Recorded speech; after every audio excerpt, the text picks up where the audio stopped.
makes my life easier than trying to find the exact spot. Okay, so let me get my PowerPoint up here.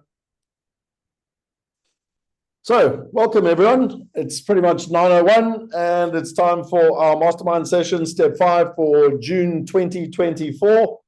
And what I want to do, again, to remind everyone that the whole idea here is to diversify across countries, currencies, assets, partners, and time. And it's all about the passive income and the growth that sits in the middle.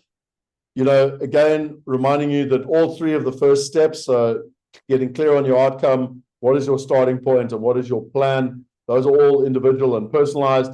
And then on a monthly basis, we run step 4, which we've just done, plus we have again this evening. And then we got step 5, which is the investment, which is what we're doing right now in terms of that process. So again, just to remind you, step 4 is about checking in, it's about accountability, and it's about the hot seat. And then step 5 is all about the market review, you know, the one main theme and the admin for the month. What are we trying to do? Repetition is the mother of skill. So we're wanting to, you know, go over and over and over and over again, because that's how we're going to get it. So repeating countries, currencies, assets, partners, time management, mindset and strategic thinking, execution and accountability, and ultimately in investing and review. And without further ado, I want to hand to Anthony in terms of what's happening. I think, Anthony, one of the things that I find most scary right now is that we're 2 days away from the shortest day of the year, and it truly feels like I've blinked and half of 2024 has disappeared. I can remember with clarity you talking in November, December last year as to what was going to happen in the markets and where the world was going. And I truly feel like, oh my word, I've lost another half a year. So with that context, as we go into the second half of the year, where are we at and what do we need to know about the markets? Yeah, I must say I share the same sentiment with you, Scott. It's absolutely flown by. What's been even more crazy this morning for the South Africans on the call is the rand is going absolutely nuts. It looks like the DA will be in charge of the finance portfolio. So some good news for anyone looking to take currency out, get access to deals in offshore markets. It's looking very attractive at these sub 18 levels. Excuse me. All right, I won't spend too much time on that. I know our focus here is on the offshore side, but something worth just taking note of. Listen, as South Africans, we're allowed to celebrate any good news. We're a global mastermind, but any good news is welcome. So. Yeah, exactly. I thought I would start with that. All righty, let me get into. And just for the Americans and others that are overseas, imagine like if all your political parties are fighting, but there's one party that might be able to run your finance department, they might be in charge. That's what he's pretty much just said. So, you know, never take away a person's hope. It might be all they have. Yeah, exactly. There's still a lot to iron out in terms of the political landscape here locally. But yeah, just a bit of a bright light this morning. Alrighty, moving on to international markets. We're looking at May. We saw a very nice rebound after what you will recall was quite a soft April. We've seen most of the developed market indices move back past April lows, so rewriting all of those losses and adding some further upside, which was very nice to see, very positive. Going through the list here, this is in base currency. S&P 500 up 5% for May. The DAX, which is Germany, up 3.2%. The FTSE, which is the UK, up 2.1%. NASDAQ with another steaming month, up 6.4%. China down 0.6%. The Hang Seng, the other Chinese index, up 2.6%, Australia up 0.1%, and the Russell 1000 index, which is a broader S&P 500, up 4.7%. So some good solid gains there across the board in most developed markets and one emerging market indice. Moving over to the next slide, looking at everything in US dollars, you will notice there a stronger uptick in the DAX as well as the FTSE and the ASX, which is Australia, just pointing to some dollar weakness against those currencies throughout the month of May. Looking at it on a a year-to-date view, you can see that positive momentum continuing throughout May. You can see the dip there throughout April, so a bit of a pullback in April, but some solid gains towards the end of the month, washing through into May. We did see a little bit of a pullback towards the end of May, but I'll talk to it shortly. Some good positive data coming through in the beginning of June, which has helped the market move upwards even further, which is nice to see. So you can see most of the developed markets in double digits, and base currencies, S&P 500 11.3, DAX 10.4, FTSE up 9. It's really nice to see some of the returns starting to make their way back into Europe and the UK. They were a bit of a laggard throughout 2023, so nice to see some activity returning there. Nasdaq up 10.5%. Both Chinese indices, one up 3.8, the other up 7.3, Australia up 3.2, and the Russell 1000 up 10.6. In US dollars, very similar picture, except on a year-to-date view, the dollar is still slightly stronger versus those other developed markets. Hence, you see some trimming of return there. It was only really in May where we saw a bit of a divergence. Looking at our asset class returns, again for the month of May on the far right, growth dominating once again, up 5.7%. Small caps playing a bit of catch up there, up 4.6%. As you'll know, both of those asset classes are very interest rate sensitive, which I'll talk to shortly, but some good gains coming out of there. That led developed market equities higher, up 4.5%. Global REITs up 4%, another interest rate sensitive asset class. Value trailing at 3.3%, commodities up 1.8%. Global aggregate, which is your global bond market, up 1.3%, and emerging markets, because of China's slight lag throughout May, up 0.6%. All in all, very positive month for every single asset class, which again, good to see. And a lot of that was supported by investor optimism around the economic outlook. As I said, there was some good data that we saw across most markets. And again, that obviously resulted in all major asset classes posting positive returns, including the bond market, which is nice to see. It's good to see some capital appreciation coming back to the bond market. It has been slow. It has been a bit of a tough ride, but we are starting to see some capital appreciation return there. All right, so those, as I said, the expectations of falling interest rates, they really favored those interest rate sectors like growth and small caps.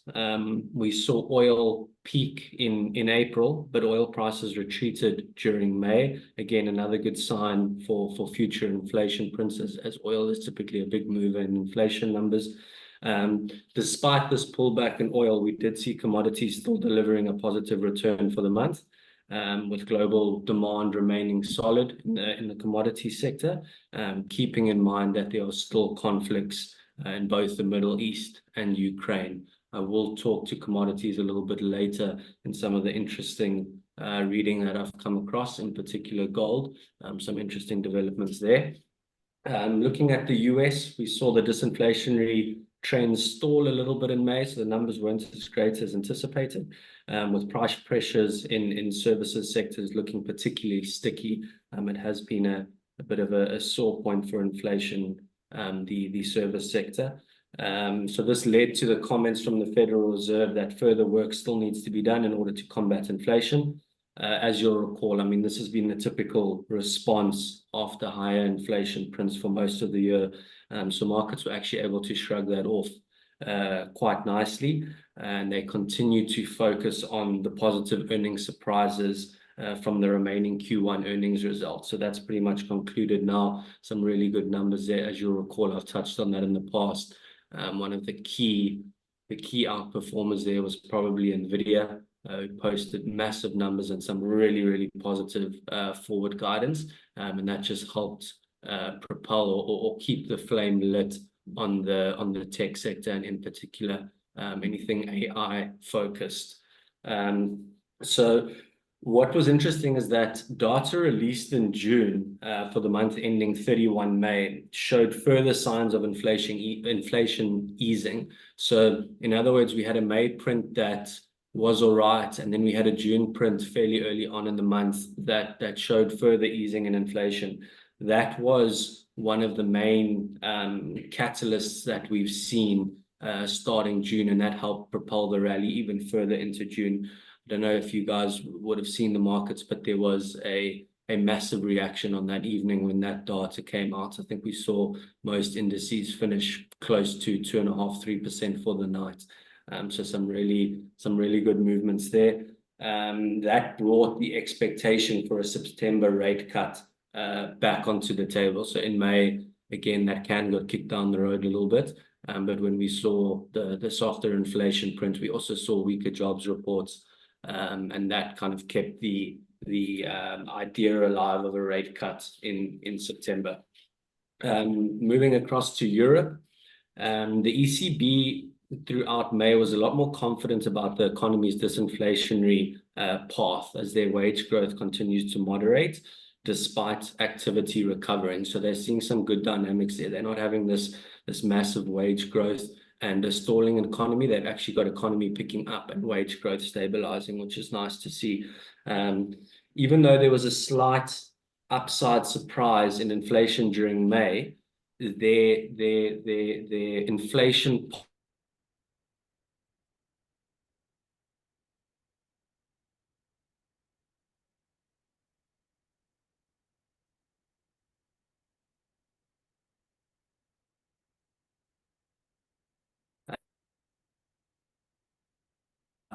very early on this month in June by an actual rate cut of 25 basis points in Europe. So the ECB has cut rates by 25 basis points. As you'll recall, the expectation was always for Europe to lead the charge when compared to the US in rate cuts, and that has actually materialized. I don't know how many more rate cuts there will be this year, potentially one more in Europe, but nice to see that they've officially entered what we would kind of deem as a quantitative easing period. Typically that's good for equity markets. We did see some good strength there as a result of those cuts, but ultimately now they move into an environment where they're trying to pick up the growth, which as you know, for equity markets, that's good to see.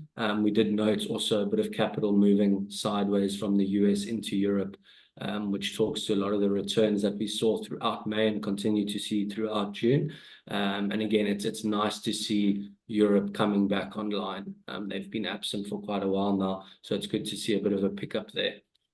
Looking at the UK, we saw inflation fall very meaningfully to 2.3% year on year, but they're still struggling with high services inflation that came in at 5.9%.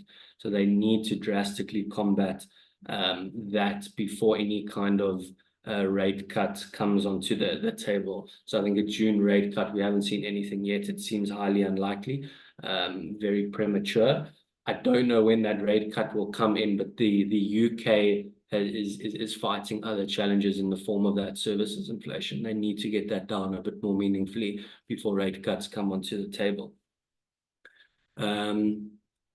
Righty, I'm going to just jump across to some charts or some reading that I found interesting throughout the month. I'm going to start on the top left. I'll then go to top right, and finally the bottom two, which actually one, they talk to each other. So the first chart, it's an interesting one. It shows equity market corrections whilst the general market, being the S&P 500, is in a secular bull market, right? And what this shows us is it just points to how normal corrections actually are in these secular bull markets. And the reading behind all of this argues that corrections are necessary in order to maintain bull markets. So in other words, you can't have an environment where equity prices just go up indefinitely. There has to be some kind of reset. There has to be some kind of pullback, some kind of breathing room for these equities to gather steam again for their next move up. And I think this chart just highlights how common these corrections are. Correction here is defined as a drawdown of between 8 and 12% from all-time highs. So you can see here in these secular bull market periods, which are highlighted by the gray shade, you can see here that it's very common to see one, if not two, pullbacks throughout these periods. So it's something that, instead of fearing, it should almost be welcomed when we start to see these corrections, because it ultimately points to a healthy bull market. Like I said, things can't just go up indefinitely. These obviously present investors with fantastic entry points, but the flip side to that is trying to time them is next to impossible. And I would far rather advocate for riding out any kind of correction, as opposed to trying to time it perfectly and get invested at that time. It just shows you that when they do occur, that one shouldn't panic. Typically they'll wash out the system, and then you'll see the secular bull market will continue trending upwards. Moving to the chart on the top right, this is the one that I was talking about earlier when I was talking about commodities. This looks at the gold price. Interestingly enough, you can see there that breakout of late from that trading range. It's been a bit of a muted return. Had you got in kind of late 2010, 2011, you can see that it's kind of trended sideways, or it's in that range up until very recently. And then we've seen quite a large breakout from that trading range. So the reason for a lot of that breakout, or the reason primarily for that breakout, is that we've seen a lot of volatility in geopolitics. So obviously with two wars going on, we've seen sanctions from the West imposed on China. We've seen a lot of different kind of ways that political leaders are trying to enforce their kind of dominance, particularly the West on the East. And what we've seen here is we've seen a structural increase in demand from investors outside of the G7 who are looking for assets that diversify and protect against possible Western sanctions. So a lot of these investors are scared of what Western governments can do to them and how that can impact their money. So you're seeing a lot of retail investors move into these more alternative type of asset classes. One of them is gold. Another one that could be referenced is potentially crypto. So you are seeing that move into those kind of asset classes for guys they're not necessarily using it as an investment to derive a return. It's more a hedge or a protection against possible sanctions or possible depreciation of their currency. So it's been an interesting kind of dynamic, hence the word structural regime change. It's not people buying it for use in jewelry. It's none of that. It's more this alternative view around protecting themselves from geopolitics. So that's been an interesting one to keep an eye on.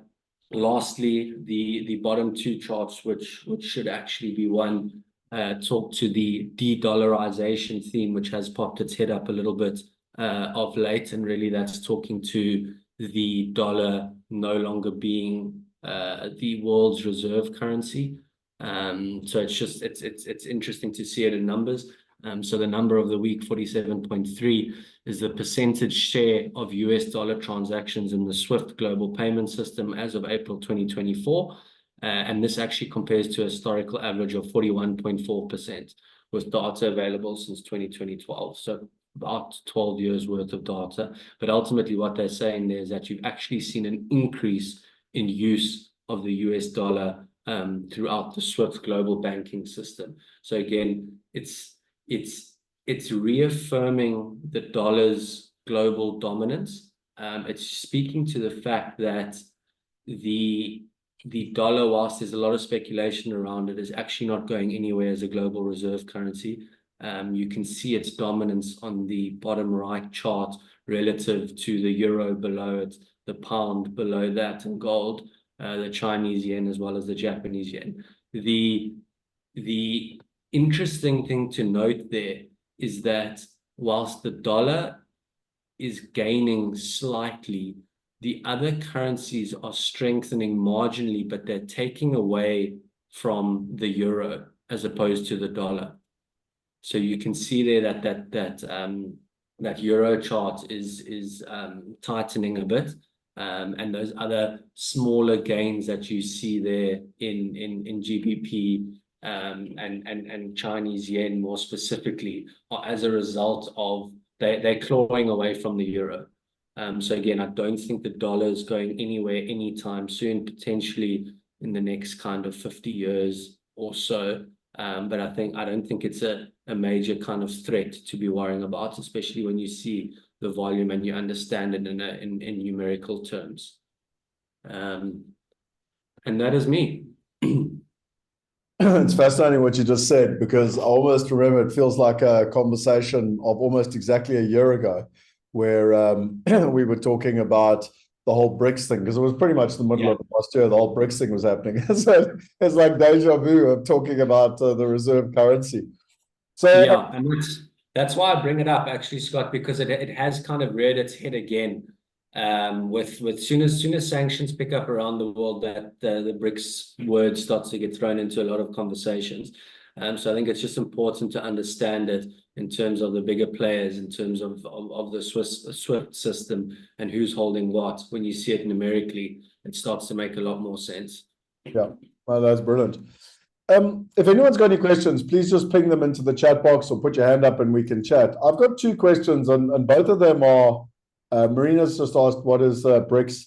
BRICS stands for Brazil, Russia, India, China, and South Africa, which are kind of five emerging nations that kind of stuck together to kind of form I don't know how you describe it. What is something is like trade partners opposition to the West, basically. What would you call it? Yeah, like trade partners. Yeah. Yeah. Yeah, so effectively it's all the emerging markets kind of agreeing to work together in terms of the process. I've got two questions for you, and I can see there's some questions coming in, which is fantastic. Both of mine are politically orientated. So let's start off with America. Mm-hmm. This year is obviously one of the biggest years around the world for all these different elections that are happening. If we take America and India specifically, and I think India has just had their elections, and obviously America's up and coming, and Trump has been convicted and everything in between. What do we need to know? And I want to be very clear here, I'm not trying to start a political debate, but what do we need to know from an investment / financial perspective, or what do we need to keep our eyes on, be it the Indian election or the American election? With all due respect, I mean, I've got no idea what to follow anymore. When it takes to America, now Trump wants to drop income tax, but increase tariffs, and it doesn't make sense, so what should we be looking out for? Yeah, so India has concluded. I mean, you're quite right. It's a minefield at the moment. I think I read a stat the other day. I think it's 70 or 75% of the world goes to the polls this year. So pretty much the whole world is in election campaign mode. So it's hard to keep trace of everything. India is done. If I'm not mistaken, Modi is still in power. So I don't think there'll be any surprises out of India. I think it'll be business as usual. In terms of the US is a tricky one. So typically the Republicans have always been good for equity investors. They're pro-business. They're very supportive. They're diehard capitalists. And typically those kind of things for a business, from a business perspective, are all good. They increase the top line, they increase the bottom line. So from an equity market perspective, we have seen good returns to be made with the Republicans in power. If we see the Democrats kind of maintain power, then I think it'll be business as usual, To be honest, I can't see anything drastically changing from where we are today and where we've seen for the last couple of years. I would caution people to not get too kind of caught up in pre-election propaganda, saying this, promising that, promising the world, and then when it comes time to deliver, it's a different story. Whilst the US is a developed market, they still use those kind of tactics in election campaigns and things like that. So I wouldn't get overly caught up on the kind of what they're saying and each little kind of tax break here and this there. I wouldn't get too caught up on that until it becomes actual policy and it's written in. But ultimately, my bigger concern would be around the kind of macroeconomics of the cycle and where we are from an equity market point of view. I think that will ultimately trump any kind of volatility caused by election. It's going to be a volatile time. It always is. But again, these things typically wash out 2-3 months down the line. It's kind of become a non-event and everything reverts back to where we are in the cycle. What is inflation doing? What are interest rates doing? Those are always going to be the key kind of drivers of your capital markets, period. Well, there's a good question. Well, there's two questions that come in. So let me just, I'll go them in the order they come in. So the first one was from Mike, and he said, are all asset classes sensitive to interest rates? Yeah, just some more sensitive than others. So again, keep in mind just how it works is that these companies take out debt and they use that debt to expand their operations, some more aggressively than others. And ultimately they need to refinance or repay that debt. So their revenue gets lost as a result of paying that debt. So that's where the sensitivity from a company perspective comes. Again, companies with higher levels of debt are going to have to pay back more of their revenue to service that debt and vice versa. And then in terms of an end user point of view, the end client, if interest rates are high, they typically have less disposable income, and they cut back on any kind of lavish spending or anything like that. So typically that's where your growth sensitive companies are hit the hardest. And then your more kind of stable bread and butter value orientated businesses, they're not impacted as much, but they're definitely impacted to an extent. So there's those degrees to which they're impacted. There's another side to it, which is a more technical side, and that's got to do with the discount rate that one applies when doing equity valuations. And the higher the interest rate, the higher your discount rate, and the more you need to discount that equity valuation over multiple years. So that's the more technical side, but it definitely impacts everyone, but just others to larger degrees. All I'm hearing when you talk is why I need a partner when it comes to investing in the stock market. So from Chaz's question, please can you remind us what type of companies are in the value and growth sectors? Sure. Growth, typically your tech companies, Microsoft, Amazon, those kind of guys, FANGs, Big Seven, whatever you want to refer to them as. The value side is I like to think of it as your kind of vanilla companies, your bread and butter, your staples, your Coca-Colas, your Nestle's, those kind of guys typically fall into that value bucket. Dividend payers. Yeah, I think Coca-Cola is a good one. You know, Warren Buffett owns like 15% of Coca-Cola, and I always tell the story of my uncle. And the same thing is they're steady Eddie, they're diversified across the world, they've got multiple products. I remember saying to my uncle, but you're not worried about Coca-Cola, you know, because every mother wanted their kid to have Coca-Cola. And he was like, Scott, who makes your Valpro water? And I was like, fair enough. In terms of that process. Let's do the last question here from Derek. And he said, is there a shift in balance between local and offshore returns? Derek being based in South Africa when he's talking local, I assume. Yeah, so we've seen a pickup yesterday. I think all share finished 3.2% up. So we saw a massive rush of capital back to local markets, and obviously I highly anticipate a strong open today. We have seen a pickup post-election. So there is quite a bit of optimism surrounding the local market at the moment. If I look now, top 40 up 1.2% on the open after 3.2 yesterday. So that's almost 5% in 2 days. So you're definitely seeing a flood of capital return back locally. Bond yields have compressed all the way down to around low 10s on the medium maturity bonds, which again is a sign of a lot of capital returning back to the country. So there is definitely some optimism. I know a lot of the local managers are very optimistic around SA equity with SA Inc. in particular.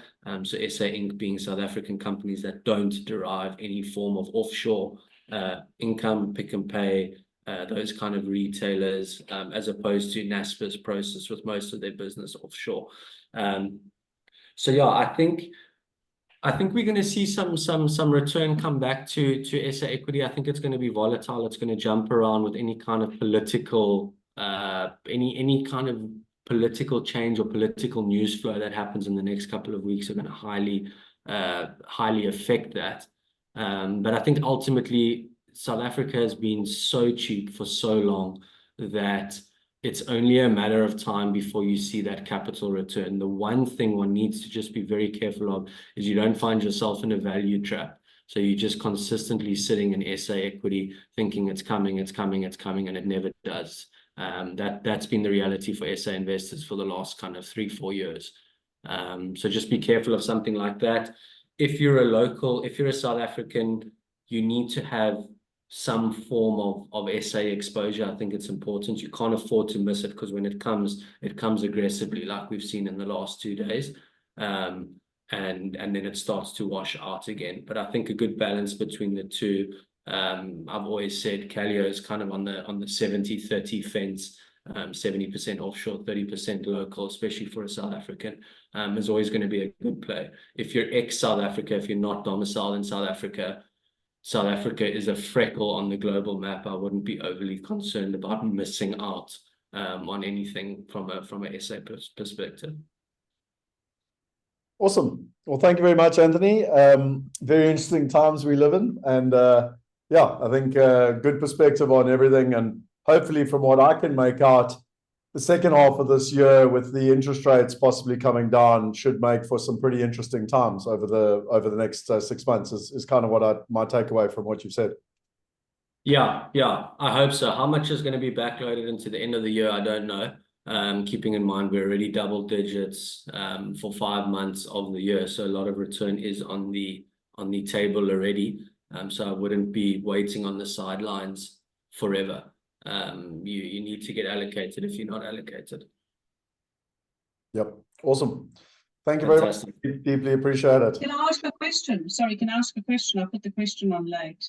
Yeah. No, go quickly. Yeah. Just about the exchange rate, the expected exchange rate. I mean, yeah, below. I actually touched on it in the beginning. Below, I missed that. 18. Yeah, We're below 18 at the moment. Actually 17.96 now. It's getting even better by the second.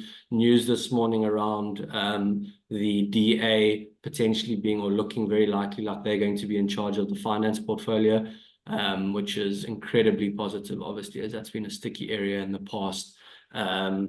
So yeah, where's it going to go from here? I'm not sure. If I'm sitting on rands looking to go out the country, I'm seeing sub 18 is very, very attractive. If you look at the history over the last couple of months, flirting with 19, and I would be phasing out. So we always advocate that tranched approach. So if you're sitting on 1 million, 4 tranches of 250 or 3 tranches of 330, somewhere around those lines, and just average it out. Awesome. okay. Thank you. All right. Cool. Thanks. Chaz just said, interesting that Pick Your Pay is now doing 1 million a month in sales being paid in Bitcoin. So to the future. Yeah. So awesome. Okay, Cool. let's pivot. Thanks so much, Anthony. Deeply appreciate your time and research and everything that you bring to us at the Mastermind. It's a pleasure. Cheers, guys. As well.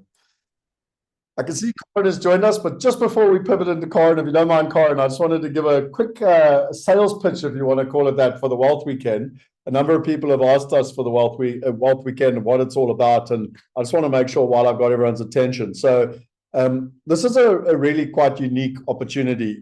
Corin is going to be doing and Bianca are going to be doing the Enneagram and wealth. Nicholas and David last night, Nicholas on the social and conscious capital, David on the generational wealth, and Garth sort of, as the other co-founder of Calio, coming together and actually, helping coordinate. So I literally spoke to Garth yesterday and I said, Garth, please help me choreograph this, because I don't know exactly what Corin does. I don't know exactly what Nicholas does. I don't know exactly what David does. So it's very hard for me to choreograph the whole lot. And he said, well, look, he obviously works with everyone together and will help choreograph it together in terms of the weekend. And I just wanted to kind of, there are a couple of things that I think are very important.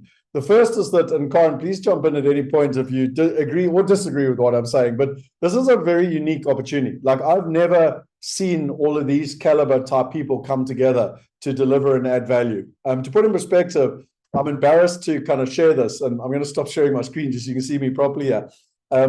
David, I sent David a message and I said to him, David, how much do you charge to help a family with regards to this family planning and legacy and generational wealth? And he wrote back to me, 250K. So I assumed it was 250,000 Rand. Okay. And then I thought about it for a while. I thought, well, he lives in America. He lives in Connecticut. He has a American number and everything. I think he probably wasn't talking Rand. He was probably talking dollars. And I'm actually just too embarrassed to ask if you want my honest opinion in terms of the overall thing. What I'm trying to point out is that someone actually said to me, and I had a chat with one of the mastermind members, and they said, Scott, the costs are quite high. And I just want to be very clear here. No one's being paid any money. Like, I'm not getting paid, Corin's not getting paid, Nicholas, Garth, no one. Like, we're actually coming to add value. The costs are 100% related to how much it's costing for the venue, for the different game drives, etc. Literally the food, the venue, the accommodation, and even there, we were quite aggressive getting them to sharpen their pencils. So when I spoke to Nicholas, he was like, "Oh, we should charge 90, 100,000 for this." And I said, "No. For the mastermind members, what we've made a kind of common commitment between all of us is to add as much value as possible in terms of that process." So I just really wanted to kind of reiterate for people. We're pretty much at the end of the road now. If people want to come or not, they kind of need to let us know in the next week or so. But I just desperately don't want people to miss out. Okay, this really, I can't overemphasize the opportunity that is being provided for you, in terms of where we're looking at. So, Corin and Bianca and the team are taking everyone on this whole Enneagram and the wealth and the perspective of what that means to yourself. We've got the social and conscious capital from Nick. We've got the generational wealth from David, and we've got all three of them coming together with Garth. And, it's interesting with Garth and Corin, it's hard for me to say this with you being online, but to pin Garth down is incredibly difficult. I don't know how to say it to you any other way. And he was even joking with me yesterday going, I'm not sure if I'll be there or whatever. But he was literally just joking with me. And he said, listen, don't worry. Like, I really want to bring this together and make this special. I mean, that's literally what he said to me yesterday. So I just, this is something that it won't necessarily happen again. Building life-lasting investment relationships. We're staying in 58, which is a combination of, and I don't exactly understand it, but it's Nicholas's vision. I know David's involved. I know Calio's involved, but it's in the cradle of humankind.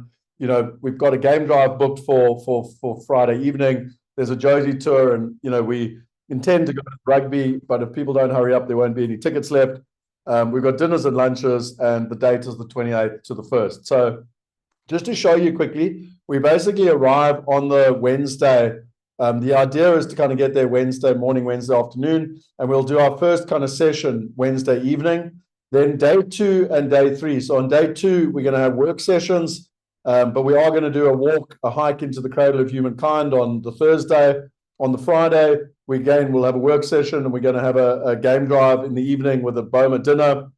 And then on the Saturday, it's more of a social day, and we'll do a number of social things, including to go watch the rugby in terms of the process. So I don't know how much more to say to people. I just want to reiterate that, no one's flights are included, not their time, not their costs, nothing. Like, this is literally the costs of the venue, etc. So, I know it looks like a lot. When I first looked at it, I was like, bloody hell. But that's just what it costs for venue hire nowadays, etc., etc. Like, this is a truly, truly unique opportunity, which is only offered to the mastermind members. So again, use it, don't use it, but I can't really say too much more. I don't know, Corin or Alex, if there's anything you want to add to. I know you're putting you on the spot, and I'm not saying you should, but really, we've been trying to build over the last couple of months, and we'll continue to build up to the weekend. But we really are intending to put on something very, very special, and I just don't want people to miss. I suppose is why I'm trying to reiterate this. We're making no money out of this. Corin will make no money, Scott will make no money, Alex will make no money. But what our intention is to add massive value. And for that reason, I don't want people to miss it, if that makes sense. Well, Scott, you just told me I'm not getting paid for it, so I'm not coming anymore. Sorry.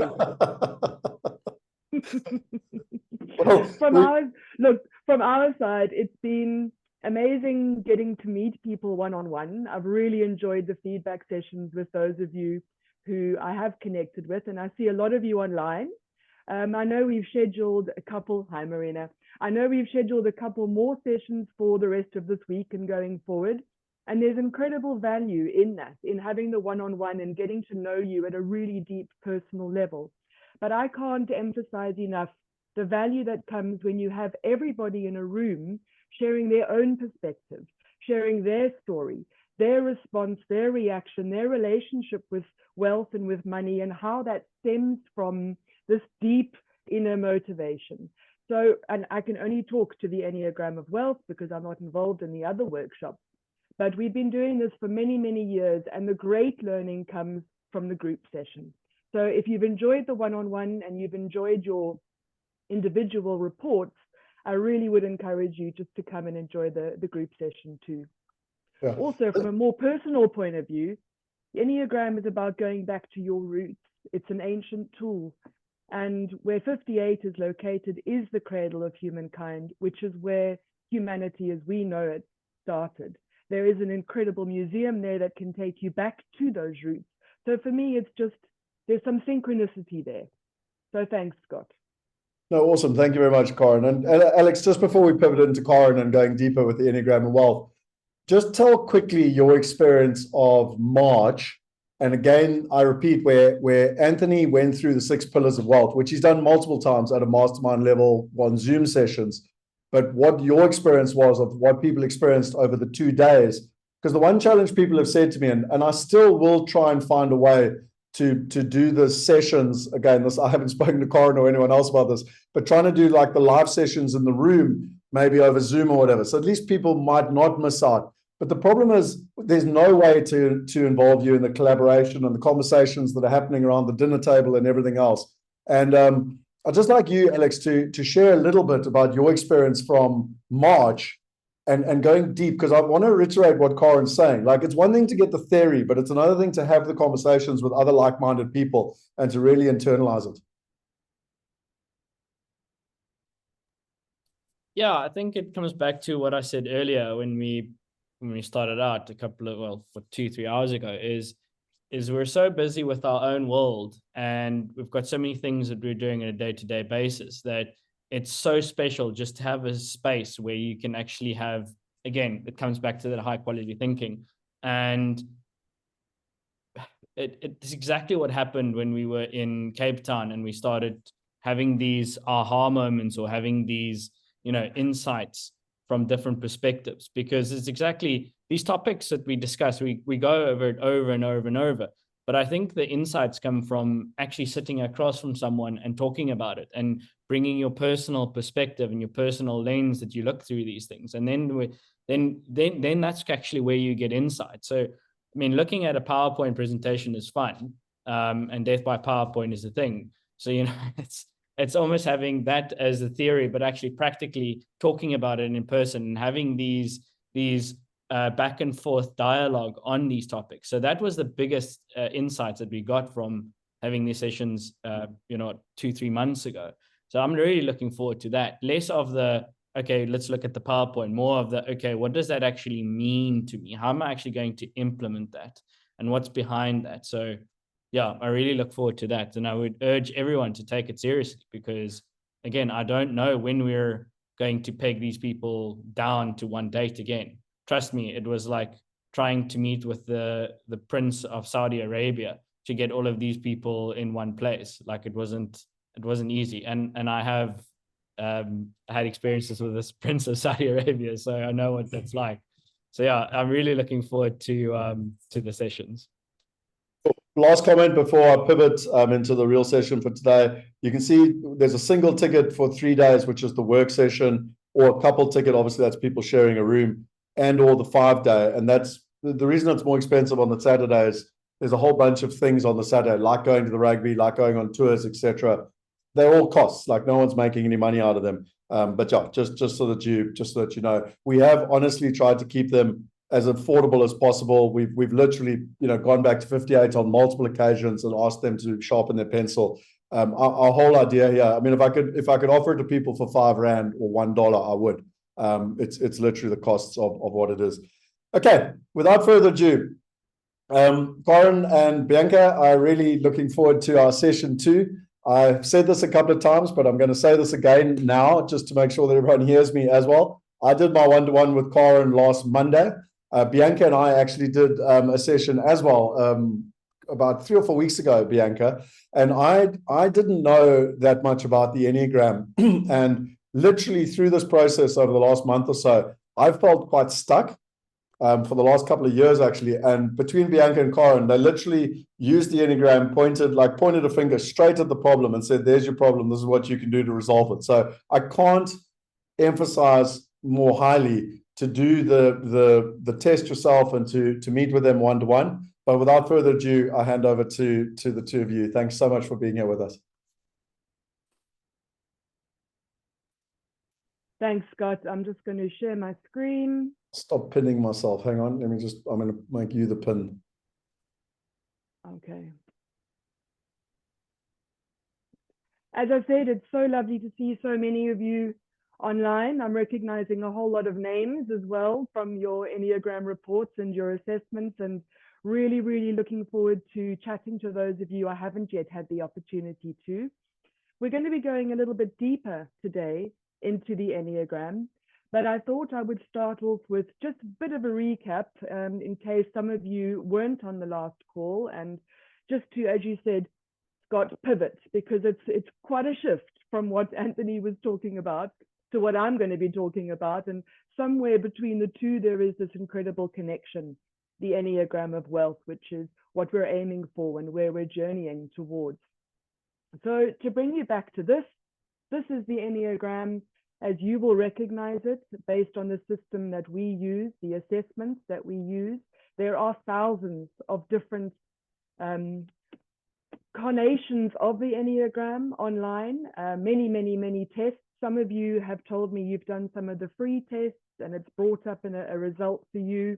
And there's likely to be some accuracy in that.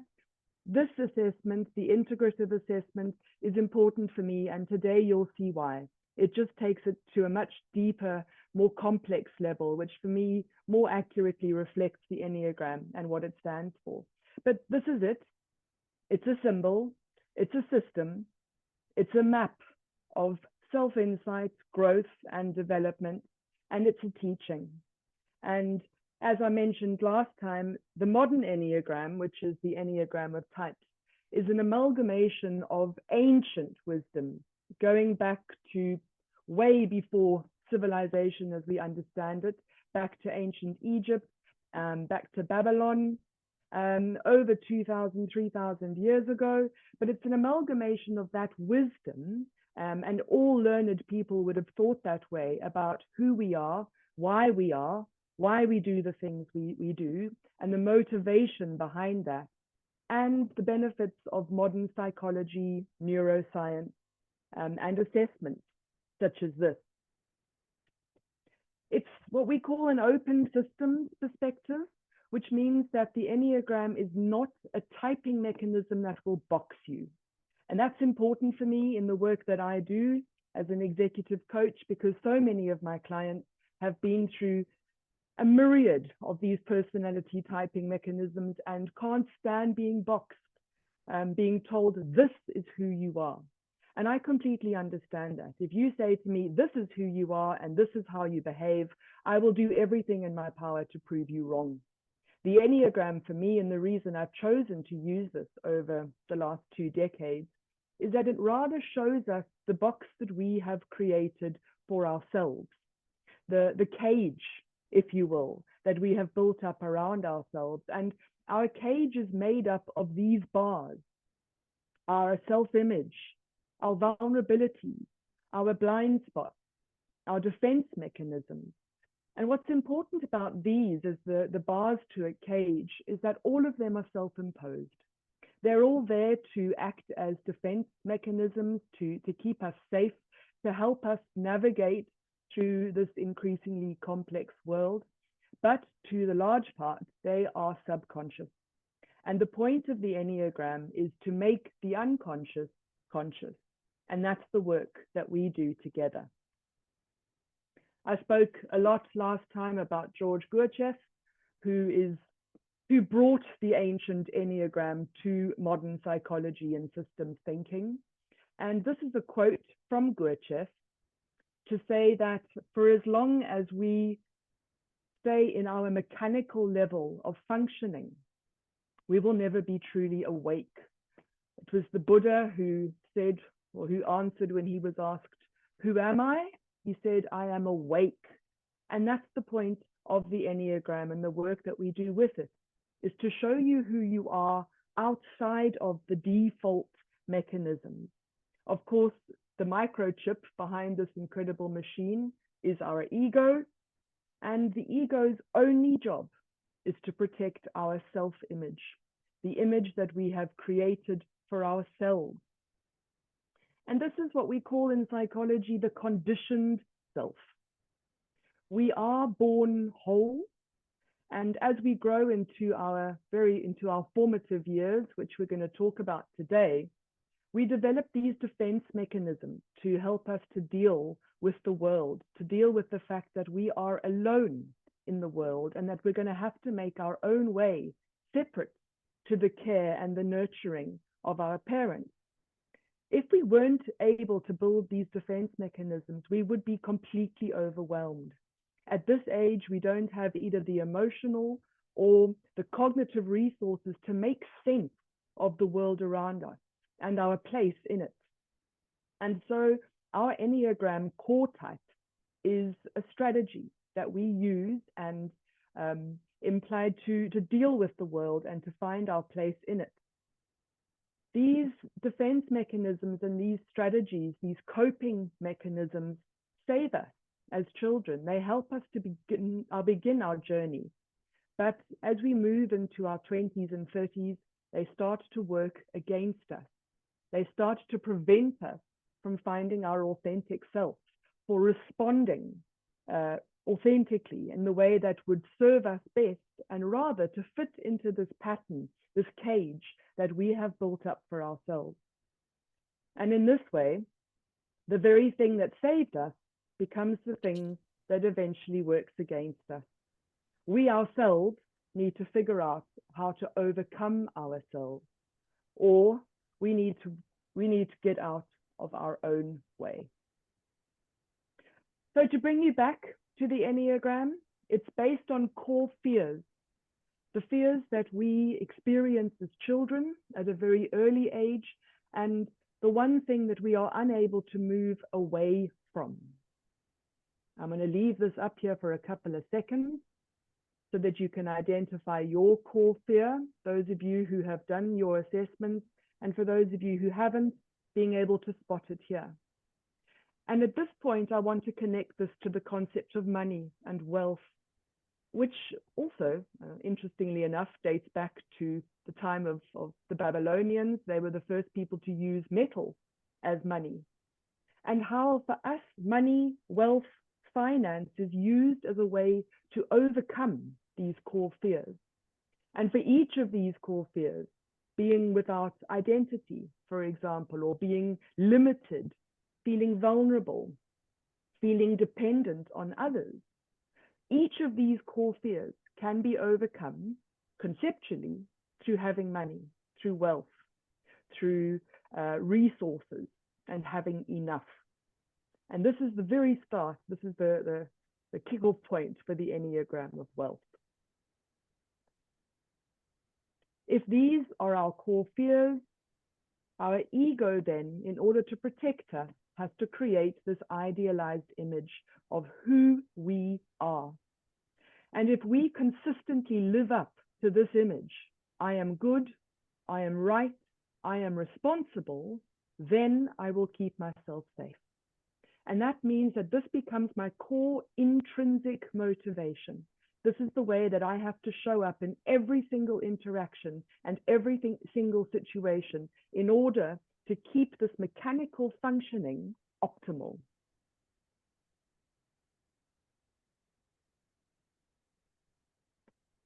If that then is our idealized image, here is the core motivation which drives our behavior.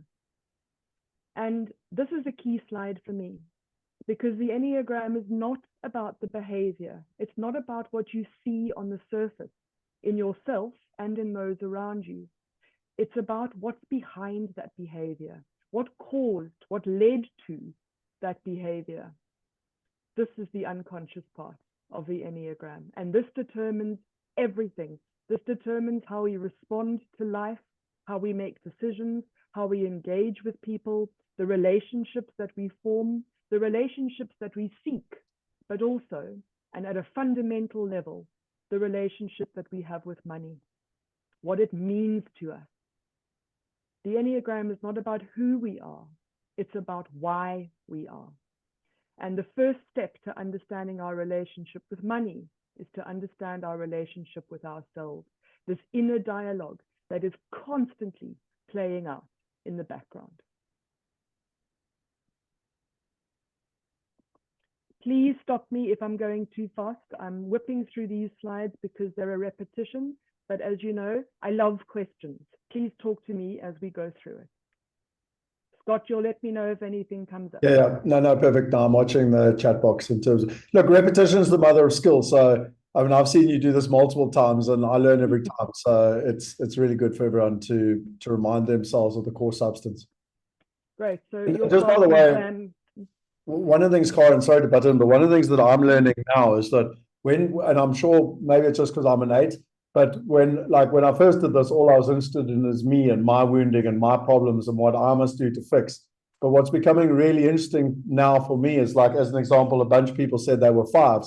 And now, like, I'm watching, okay, what is a 5 and what drives a 5? And you know what I mean? And what's becoming fascinating for me now is how to be a better person by seeing what other people are doing. So, you know, I'm sure most people will go through the same journey. What are they and what's important to them? But actually what's becoming really important for me now is what are other people like and how do I behave around them? Yeah, thanks, Scott. In psychology, when we work with clients, we start off, it looks like a target. And at the very heart of the target, the bullseye, is me. And that is the first place that you will interpret and internalize any new learning. What does this mean for me? How do I respond? What is this? Does this resonate or does it not?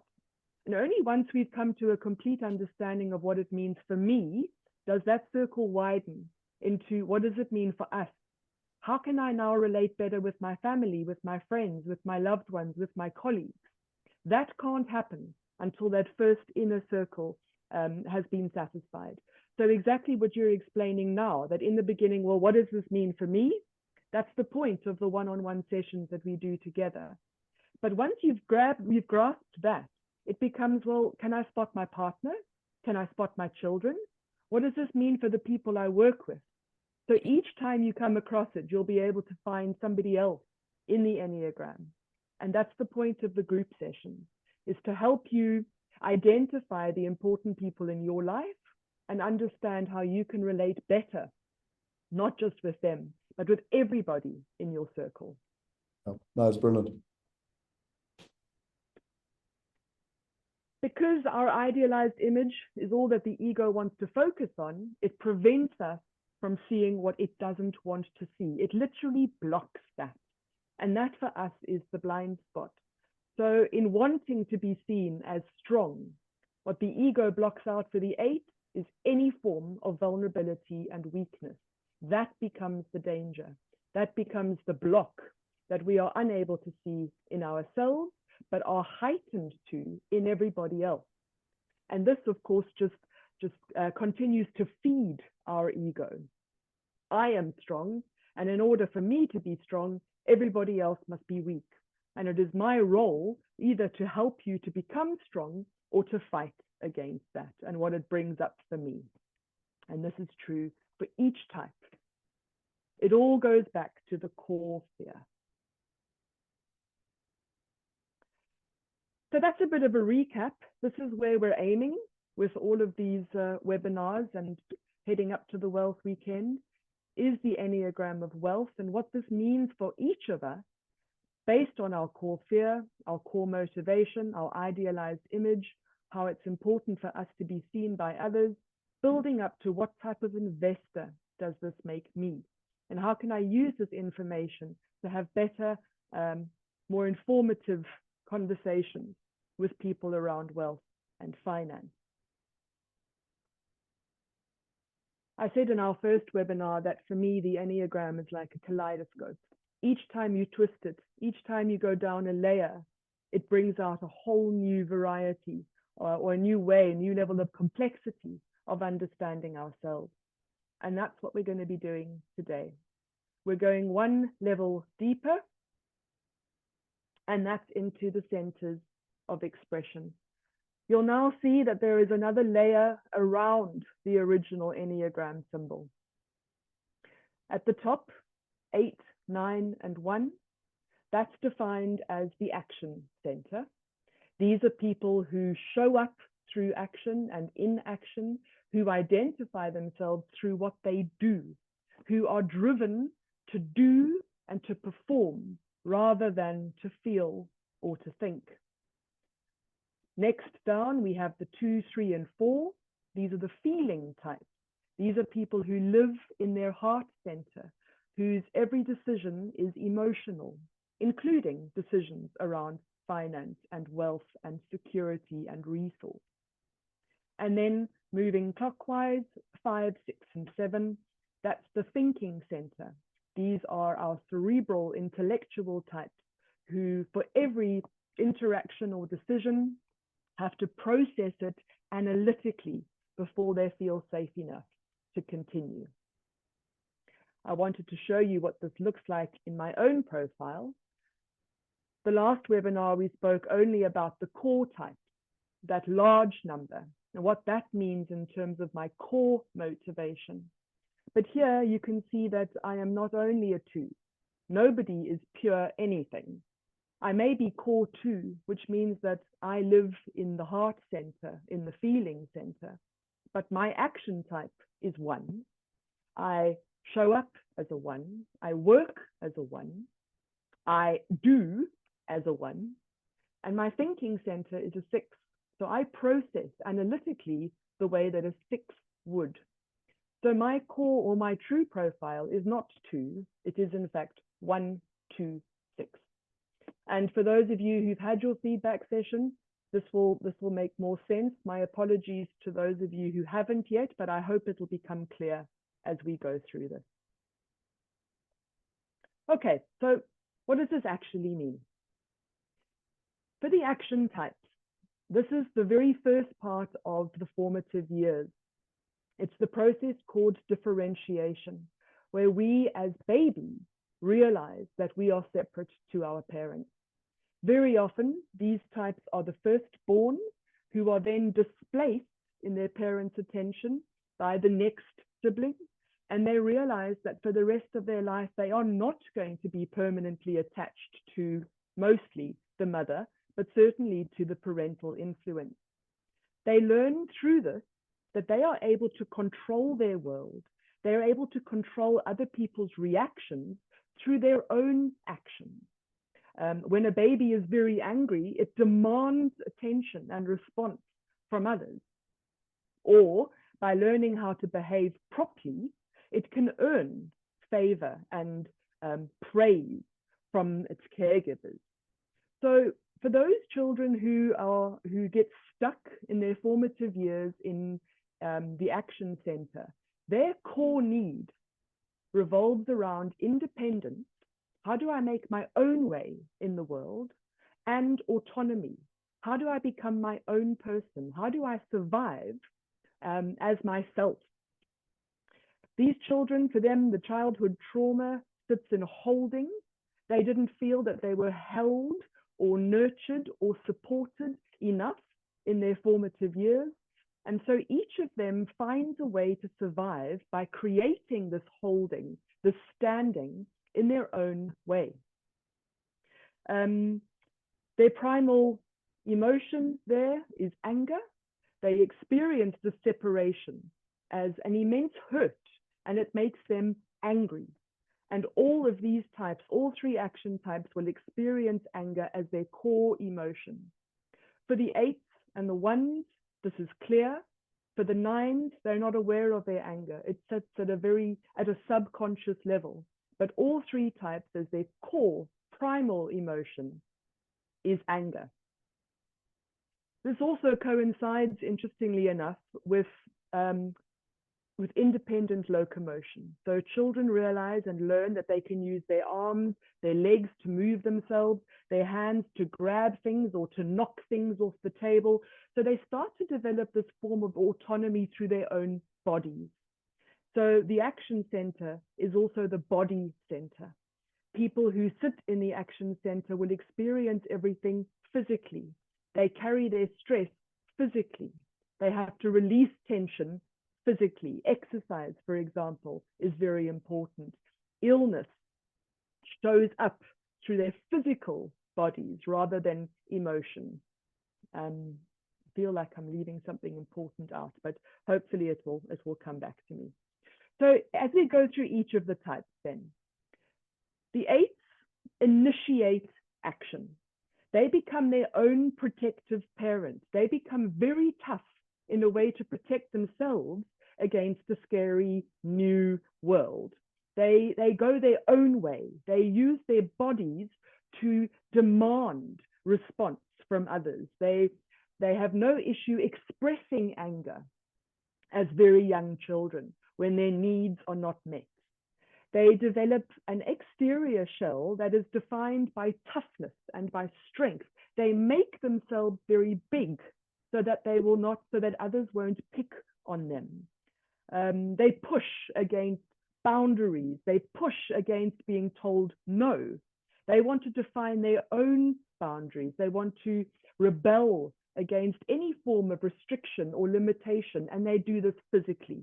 They talk louder, they talk faster than others. They make sure that people are aware of them. They take up a lot of space in a room, because if I make myself big and tough, then you won't attack me, then you won't come for me.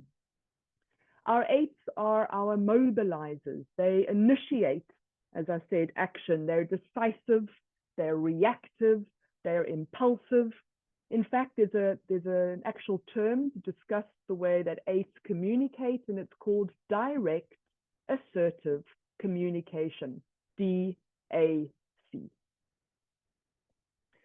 Their core defense mechanism, what the ego is employed in doing permanently, is denial. I deny any form of weakness. I deny any form of responsibility. I deny any form of fear. It just simply doesn't exist. And as long as my ego denies it, then it remains unconscious. I am unaware of my impact on those around me. So for the 8s, the direction of their action is external. It impacts those around them as a way of staying safe. They get their needs met by demanding that their needs are met. And how this shows up in the Enneagram of wealth is as the power investor. I know what I want, this is what I'm after, and I will go after it.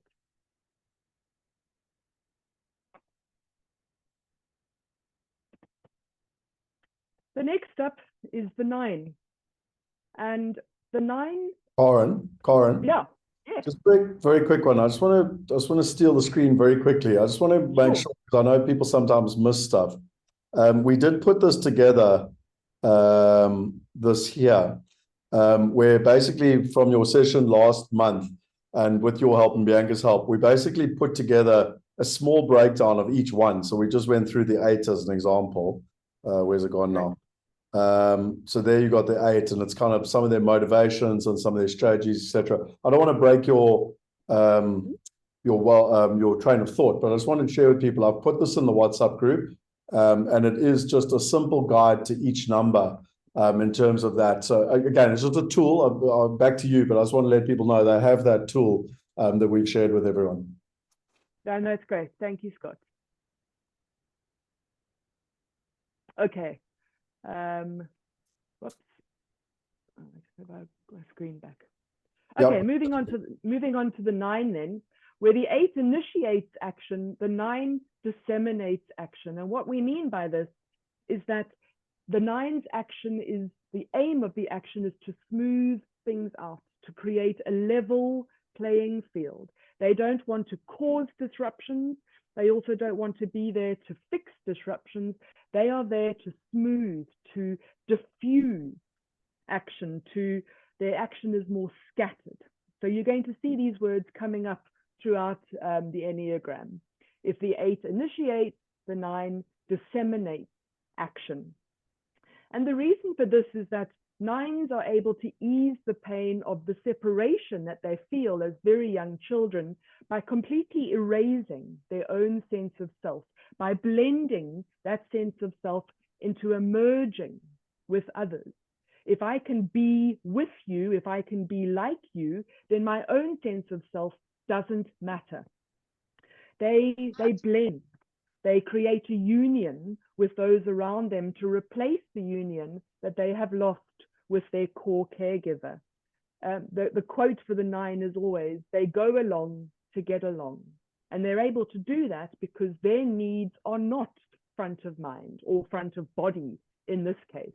It's simply a matter of constantly going beneath the radar. Time. The core of, yeah? Picked up now, is that it, or is quarter to 11 o'clock? Fine. Okay, that's not a question, right? There's a number of questions that are there, but I was choosing just to let you kind of go with your flow. So I don't know when you want me to ask them. Whenever they're relevant. Okay, so well, let's finish the 9 and then we'll ask the question. Okay. So the core defense mechanism for the 9 is dissociation. They are literally able to dissociate from their own immediate needs, their own pain, their own separation by becoming one with whoever else is around them. And what we see with the 9, their superpower, is that they are able to hold all perspectives, all opinions equally. They're the only type that's able to do that. That means that they are not naturally drawn one way or the other, which the rest of us are. For the rest of us, it's almost impossible to maintain that completely objective, democratic, neutral view, but the 9 does. And that's because of this dissociation from this very defined sense of self that the 8s and the 1s have. So for the 9s, they feel deeply angry, but they're unable to express this. So what we see coming through the 9s is more a passive-aggressive way of responding to the world and dealing with their anger. For example, sulking or saying, oh, well, I don't mind. Whatever you want to do is fine. But they literally mean that. They don't know what they actually want in that moment. So the 9s get their needs met by withdrawing. And what we see with them is a moderate investor. And that's all part of that, not one way or the other. It's easier for me if you make the decision about which way I should be investing, and I will simply go along with that. I just don't want any peaks or troughs, because that's when I feel deeply anxious. I'll do the 1 and then we can finish the action center. Yeah, let's do that. We'll finish the action and then we'll do the questions. I think that makes sense. Okay, so for the 1s, they become their own strict parents. They create the boundaries and the structures and the routines and the discipline that they would have liked their parents to create for them. They parent themselves, but they do this by becoming their own incredibly strict parents.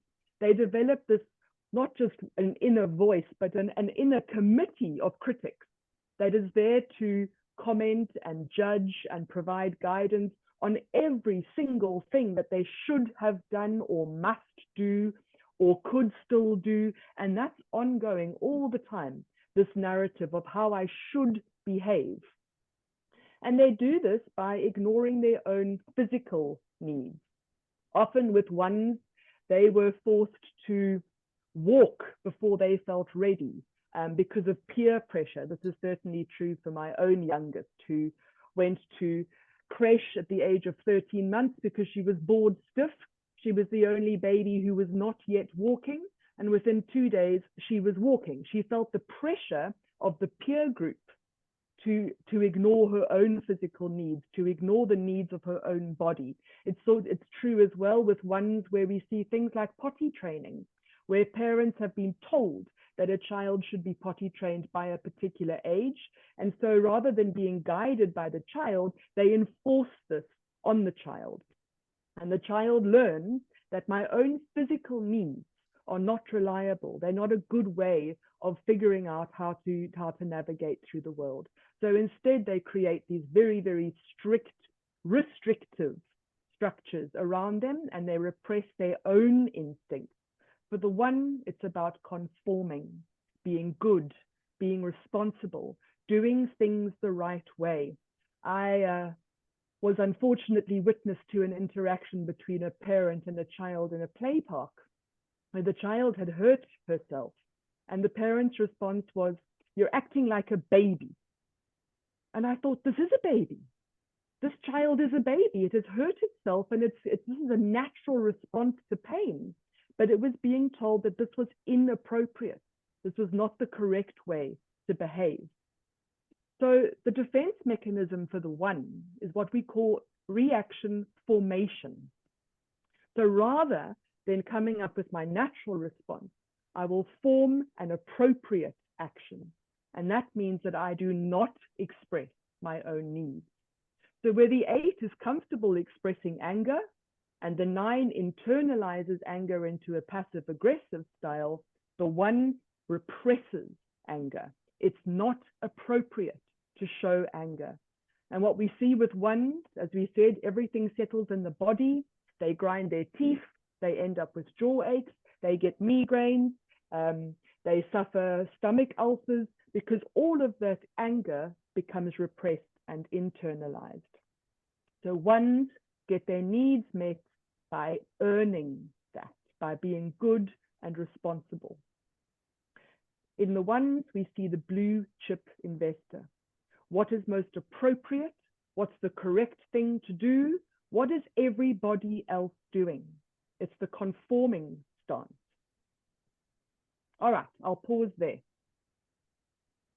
Perfect. So Archie said, can we know our true self, and how does this relate to the Enneagram? That's the question, Archie. Who would you be if you were not a 1? That's the big question. That's the whole point of the Enneagram. How do I have a relationship with my true, authentic self, when authenticity is the very thing that causes a negative response in the people around me and the world around me? So there's no easy answer to that, but that is the work of the Enneagram, is to understand who I am outside of this cage that I have created for myself, how to move away from the restrictions that my Enneagram and this egoic defense mechanism has created for me. Can it ever truly happen? Can the unconscious truly become conscious? I don't know. I'm a work in progress myself, and I've been doing this for over 20 years. I would like to think so. Yeah, that doesn't give me hope. 20 years, that sounds far too long. Okay. I'm a very healthy 2. I'm an 8. I want this done yesterday. What if I identify with more than one number, Derek? You absolutely will identify with more than one number, because we are a blend of all 9, and that will show up in your profile. It's broken up statistically so that you can see which numbers you resonate with most strongly and which you don't. You will have 3 numbers that show up where you resonate the strongest, and those are the three we're talking about today, but you absolutely should resonate with more than one number.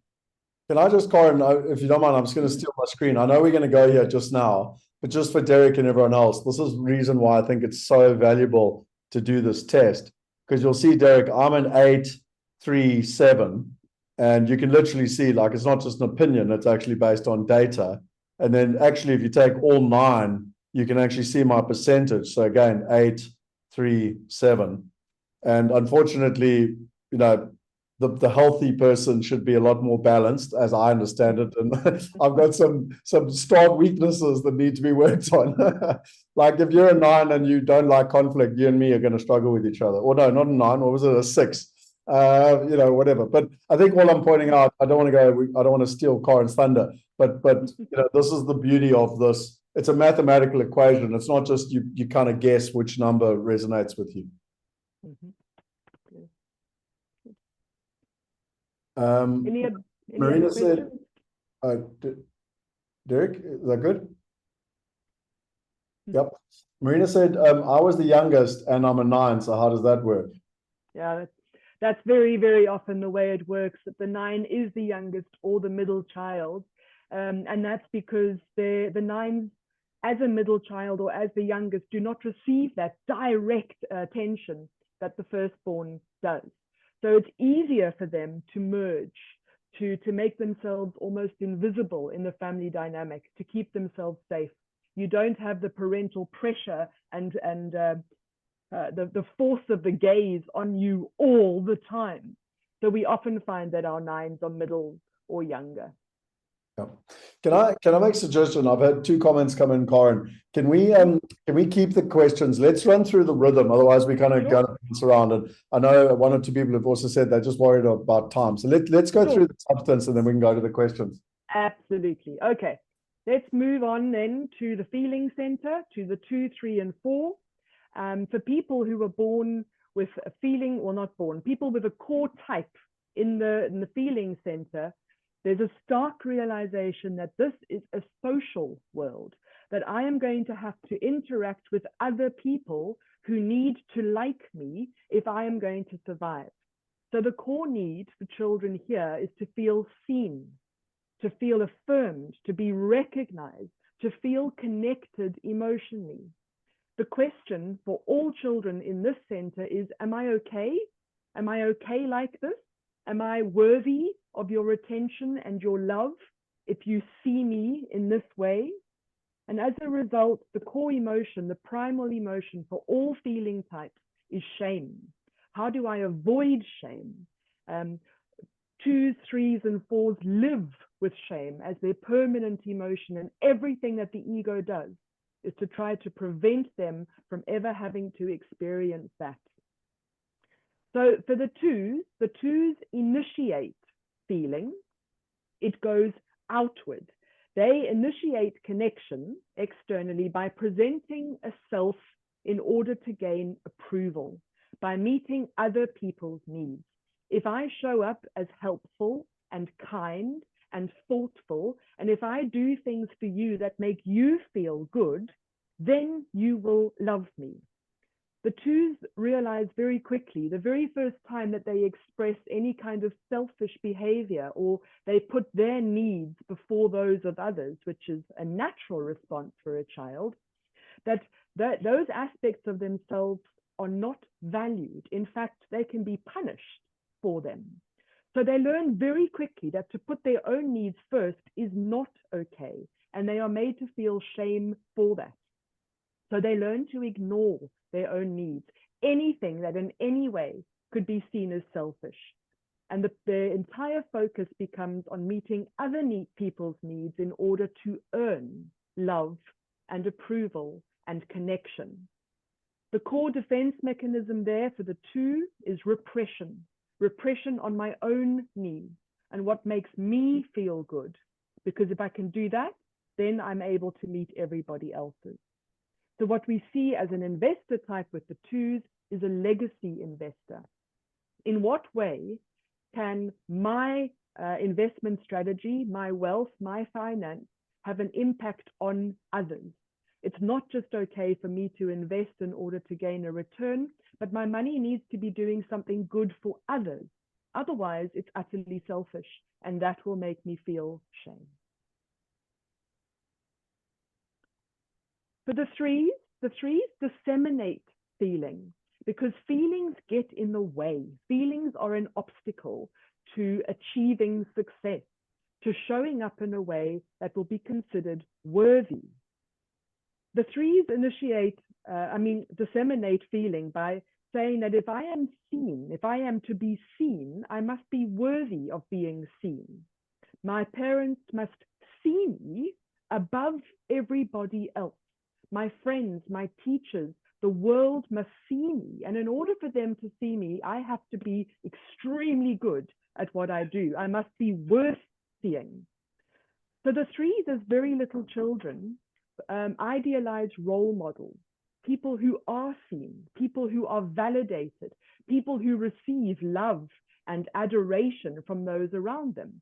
Think movie stars, think sports people, athletes, supermodels. These are the types of people who receive love and recognition. So if I am to be seen and loved, I have to be just like that.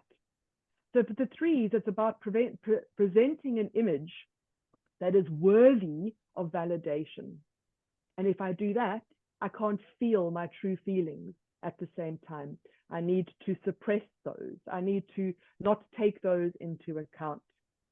So threes demand feeling by being the best, demand connection, demand attention by being the best. How can you not love me? Look how amazing I am. And the way that shows up in investment is the growth investor. I want to invest my money in a way that it will continue to grow, continue to support the lifestyle that is essential for me in order to be seen, in order to be better. So the threes are constantly comparing themselves to everybody around them. If you are better than me, you will be loved more than me. And that will create a sense of shame.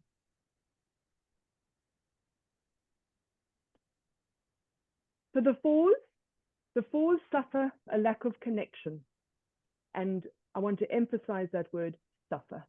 They feel it. So the fours consolidate feeling and they take it internal. They live in a world, in an internal universe of emotion where they're able to sit with and explore the way that they're feeling and the way that the outside world makes them feel. They distract themselves from this connection by creating an imaginary world, by fantasizing an ideal world where they will be lovable, where they will be seen. But it's never now. When I am prettier, I will be loved. When I am the best artist, then I will be loved. But I am not lovable as I am now. So the fours present an image that is unique, that shines, that is somehow different to everybody around them. They feel deeply alone. And so they over-identify with these feelings of loss and sadness. They internalize shame. And everything that they do is to try to separate from this overwhelming sense of shame. Their core defense mechanism there is introjection. Whatever I witness in the outside world, I am able to internalize it. I'm able to turn it on. I'm able to turn it inwards. If I see somebody suffering, I can identify with that suffering because I can create that sense of what it must feel like in my own inner universe.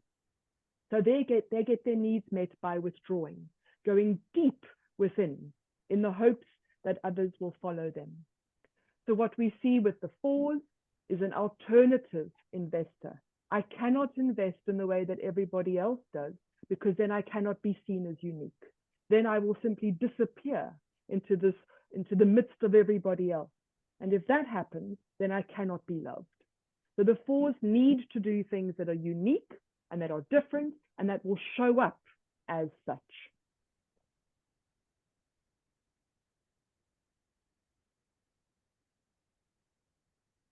The last center, the thinking center, people with a core type in their thinking center resonate with the increased separation anxiety, because this center coincides with the growth of cognition, of an awareness, of a perception that there is a world out there.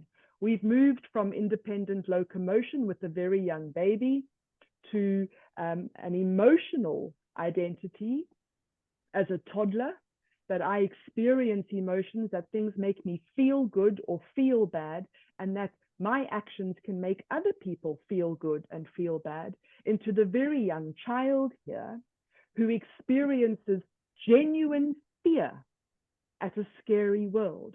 We know, all of us, that there is no terror greater than that of a child. The fear of the monsters under the bed, of bad people, of bad things happening, the realization that my parents will one day die, that I could die. The fear is very real, and it's immense at this age. And this is where the 5s, 6s, and 7s come into their own. The core need then is to feel, or to be able to access, safety, security, and reassurance. Things that their fundamental caregivers and parents weren't able to provide. When I was afraid of my parents dying, they weren't able to make me feel better about it. They couldn't provide me with an answer to say that will never happen. So we start to see our caregivers as having faults, as being unable to provide all of the answers adequately in a way that will satisfy this very deep fear. So the 7s cope with fear by initiating thinking externally. I had a coaching client yesterday, an amazing 7 in a corporate role, who said that for him, working is, I've got to get his words right. Anyway, he was saying that working is not about the light at the end of the tunnel. It's about being the light in the tunnel, that I can create excitement and enjoyment every day of my life, so that I never have to experience the fear and the pain of what the world really could be like. He said that working is a source of encouragement, not a source of income. And I thought that's such a 7 way of looking at the world, that where other people go to work as a kind of a grudge, I have to do this every day. For the 7s, it's an opportunity to learn something new, to connect with somebody new. It's an encouragement. I thought that was wonderful. And that's the 7. They initiate their thinking externally. They avoid fear by reframing any experience, any situation as positive or potentially positive. They actively seek out new vantage points for pleasure and excitement. They genuinely see the world through rose-tinted glasses. And by doing that from a very young age, by not paying any attention to pain or sadness or sorrow or anything that could in any way pull them down, they stop seeing those parts of the world. The 7s are unable to look back to what happened, to wallow in sadness. They simply can't do it. They are completely forward-facing, reframing, imaginative, excitement, happy, joy, opportunities. They have this incredible capacity to totally idealize any situation they find themselves in. And in so doing, they get their needs met for safety and security by demanding a different approach, a different view, a different way of looking at the world. So there we see the speculative investors. Yes, that's cool, but what else? What else is out there? The 7s will never be satisfied with one approach. They will constantly be looking for what everybody else is doing. The 7s invented FOMO. So whatever situation works for now, that's not to say it will work tomorrow. There might still be something better out there. The 6s cope with this increasing, overwhelming fear and anxiety by going deep into it, by imagining the absolute worst that could happen. And in doing so, they prepare themselves for any form of threat or danger. If I know what the worst thing is that can happen, then I can deal with it. If I don't know, that fear will simply overwhelm me. So sixes are the children who would ask about bad things that had happened. Why did they happen? How did they happen? What could they have done to avoid that? Could that happen to anybody? Could that happen to me? The more information I have, the better informed I am, the better prepared I am to avoid that ever happening to me in the future. So this knowing creates a sense of safety and security for the sixes, which they are unable to get from anywhere else. The sixes also have a very deep need for good authority. They need to be able to trust authority, that they believe that they will be looked after. The sixes look up to policemen, the military, teachers, headmasters, in the hopes that good grown-ups will protect them from a bad world. And of course, when this idealized image of good authority lets them down, that creates a greater sense of anxiety and fear. So the sixes are defensive in everything. They need to know, is this the right thing to do? Can I trust you? How do I know that this isn't going to fail? How do I know that this isn't going to let me down? They're always looking for the voice of experience, for the expert in that field, looking for that source of reassurance and security. And finally, the fives. The fives deal with fear by consolidating information, by hoarding information and resources and data. They cope with not feeling properly protected or reassured as children by going within. I will create a world in my own head where I can figure things out, where I can find the answer and the solution to what is frightening out there.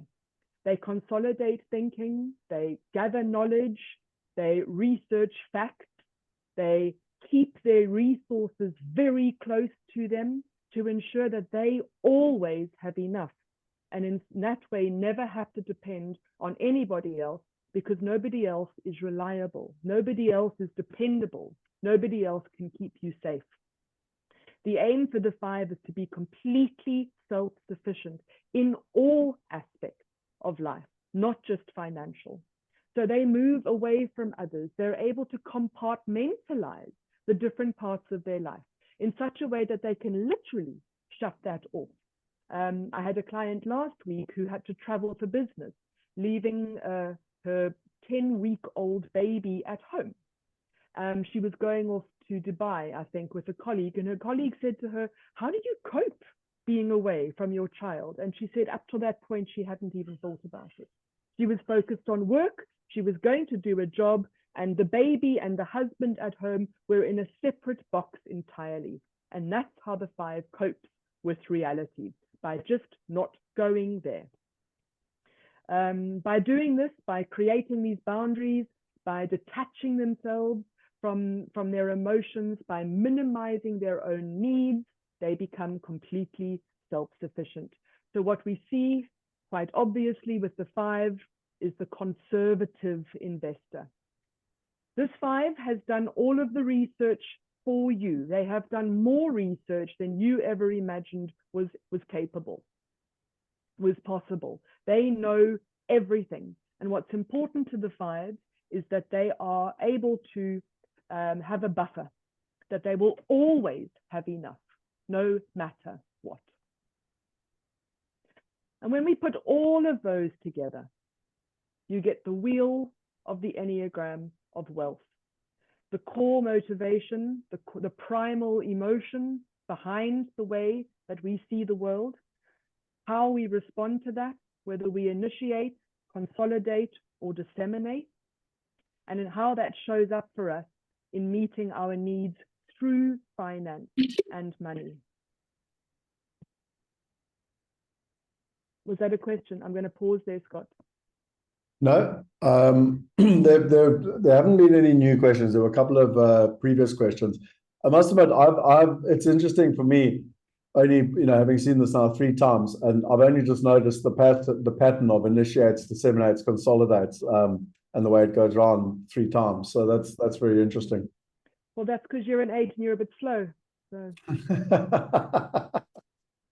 Well, it's because I'm just focusing on myself. The other 8 numbers. That's right. That's right. Yeah. Yeah. Oh, look, there are 8 other numbers. Let's look here quickly, just if there's anything relevant. Boom, boom, boom, boom. So Marina said, I think like a 7 and I feel like a 4, even though I'm a 9. And until now, I can see how my investment decisions have been very much influenced by my 4-7. What I'm not clear on is whether your type of investor for each type is the aligned way, or what happens when you haven't moved beyond your wounds.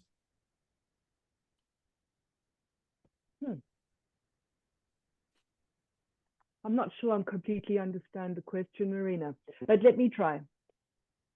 I'll use my own profile as an example. So I am a core 2, which means that my needs are emotional, and I'm trying to avoid shame through everything that I do. As a 2, everything I do is externalized. So even in investing, I have to be able to make somebody else, make others okay through that. Now, the story behind my profile, I'm the eldest. I'm the eldest of 4. My mother was divorced when we were very young. We had very little money. My mother is an academic.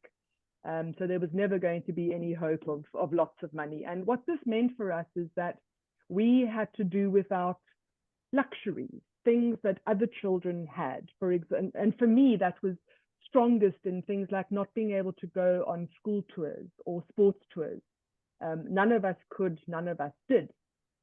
I was able to deal with that pain by recognizing the hurt that it caused my mother not to be able to give that to us. I could see her own sadness at having let us down as children, not being able to create the childhood that she would have wanted for us. Certainly not the childhood that she had either. So I repressed my own pain, my own sadness. To this day, I don't feel sad about not having gone on a school trip. For me, the memory is my mother's face at having to tell me that we couldn't go. So as an adult, when it comes to finance and investments, all of my financial decisions are around how can I make this okay for her? So for my mother, it's when I was earning money in my early adult years, I wanted to be able to buy her the things that she couldn't afford because she had 4 children at a very young age. And that still sits with me today. I still take financial responsibility for my mother, wanting to make her feel okay about the fact that she couldn't give us everything that we needed. That's my 2. But I act as a 1. And this came into reality when I was awarded a scholarship, an academic scholarship at one of the most prestigious schools in the country. It meant a huge deal. We would never have been able to afford that otherwise. But I knew that that was completely dependent upon my behavior. I had to do well. I had to be responsible. I couldn't ever get into trouble for fear of being kicked out or suspended. If I wanted to continue to do well, I had to act accordingly. I had to be good. I had to take responsibility for myself. That's where my 1 comes from. So I feel like a 2, and I make decisions emotionally, but my behavior is that of a 1. I will always act like a 1. And of course, my brain is the 6th brain, which is the what could happen, what could go wrong. That realization that at any point you could be standing at a till in a shop and your credit card is declined. Having seen it happen with my mother, having had it happen to me as a young adult, and knowing what could happen to me at school if I had in any way done something wrong, that all of this could come crumbling down. So this is where my profile comes from. I'm a 1, 2, 6. I think like a 6. Because you can't feel like a 6 or act like a 6. I act like a 1 because that's what 1s do. but my core emotional need is that of a 2. So my primary investment decisions, my financial decisions will always be motivated by my 2-ness. I hope that answers your question. Okay, well, Marina, just let us know if that answers it.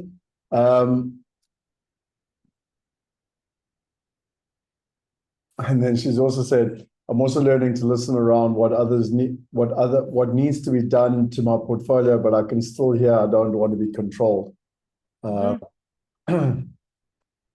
Then Cynthia said, I haven't done my Enneagram, but I'm so compartmentalized. I have 5 different email addresses for 5 different areas of my life.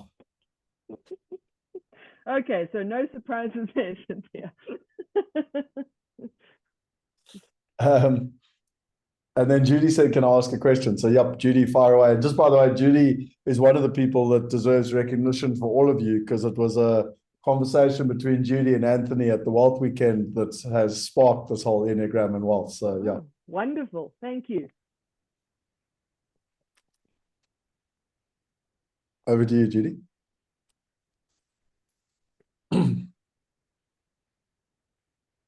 Where's she gone now? I can't hear you if you're talking.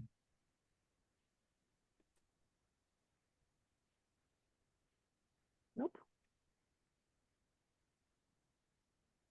The volume's obviously not working. Okay. Oh. Can you hear me? Yes, we got it. Yes, we got it. Okay, great.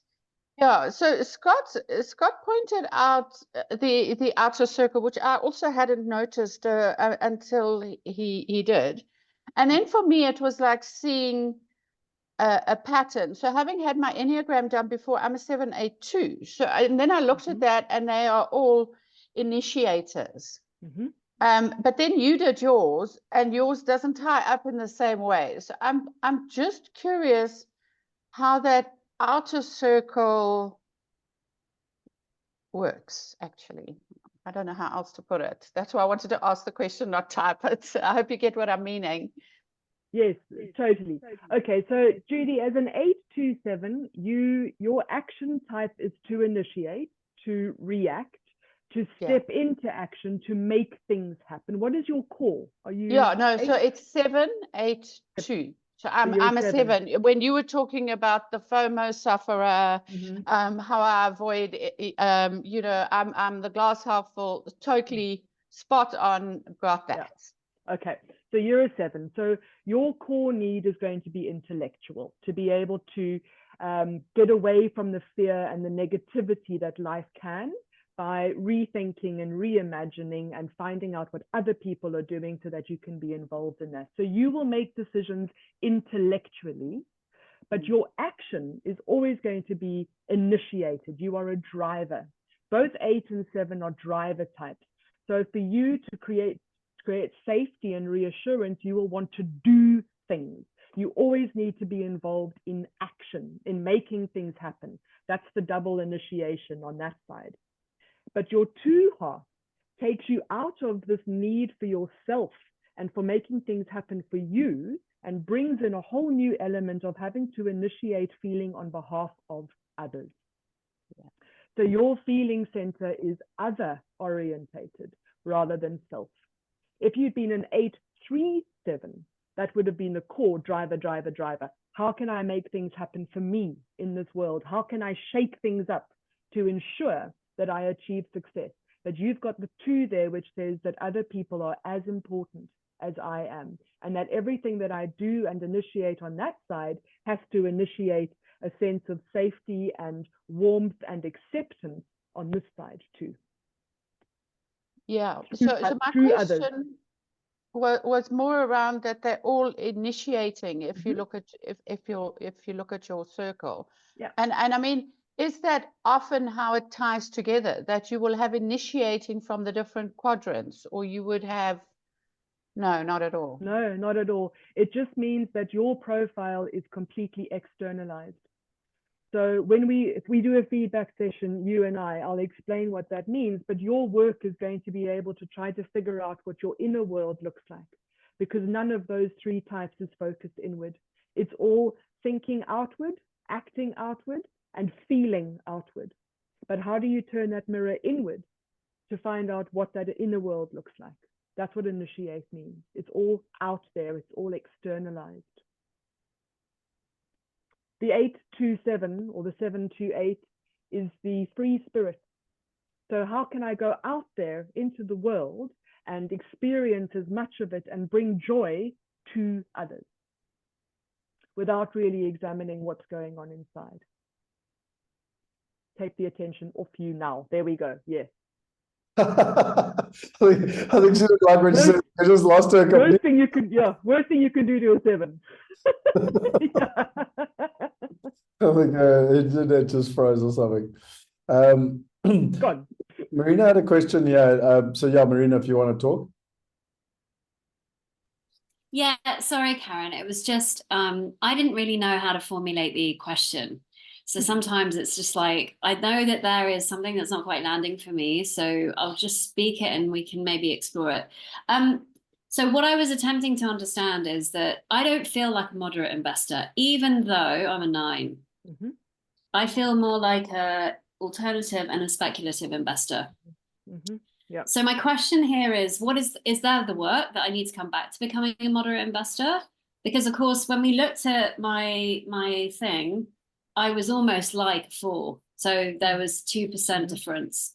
Yep. So this is the piece, like, I don't know, or is it that you're all 3? Like you can be, if you're in the feeling and you make that choice, if you're in the feeling center, you are a alternative investor. If you're in the thinking, you're in the speculative because you want to actually explore. Mm-hmm. Or if you're a moderate investor, which certainly doesn't actually resonate with me at all, that somehow is where I need to grow into. So that's the question I have. And the other thing, of course, is you said to me, my intuition, like the investments that I've made intuitively have always worked out. So anyway, I just wanted to share that because I'm still not quite clear.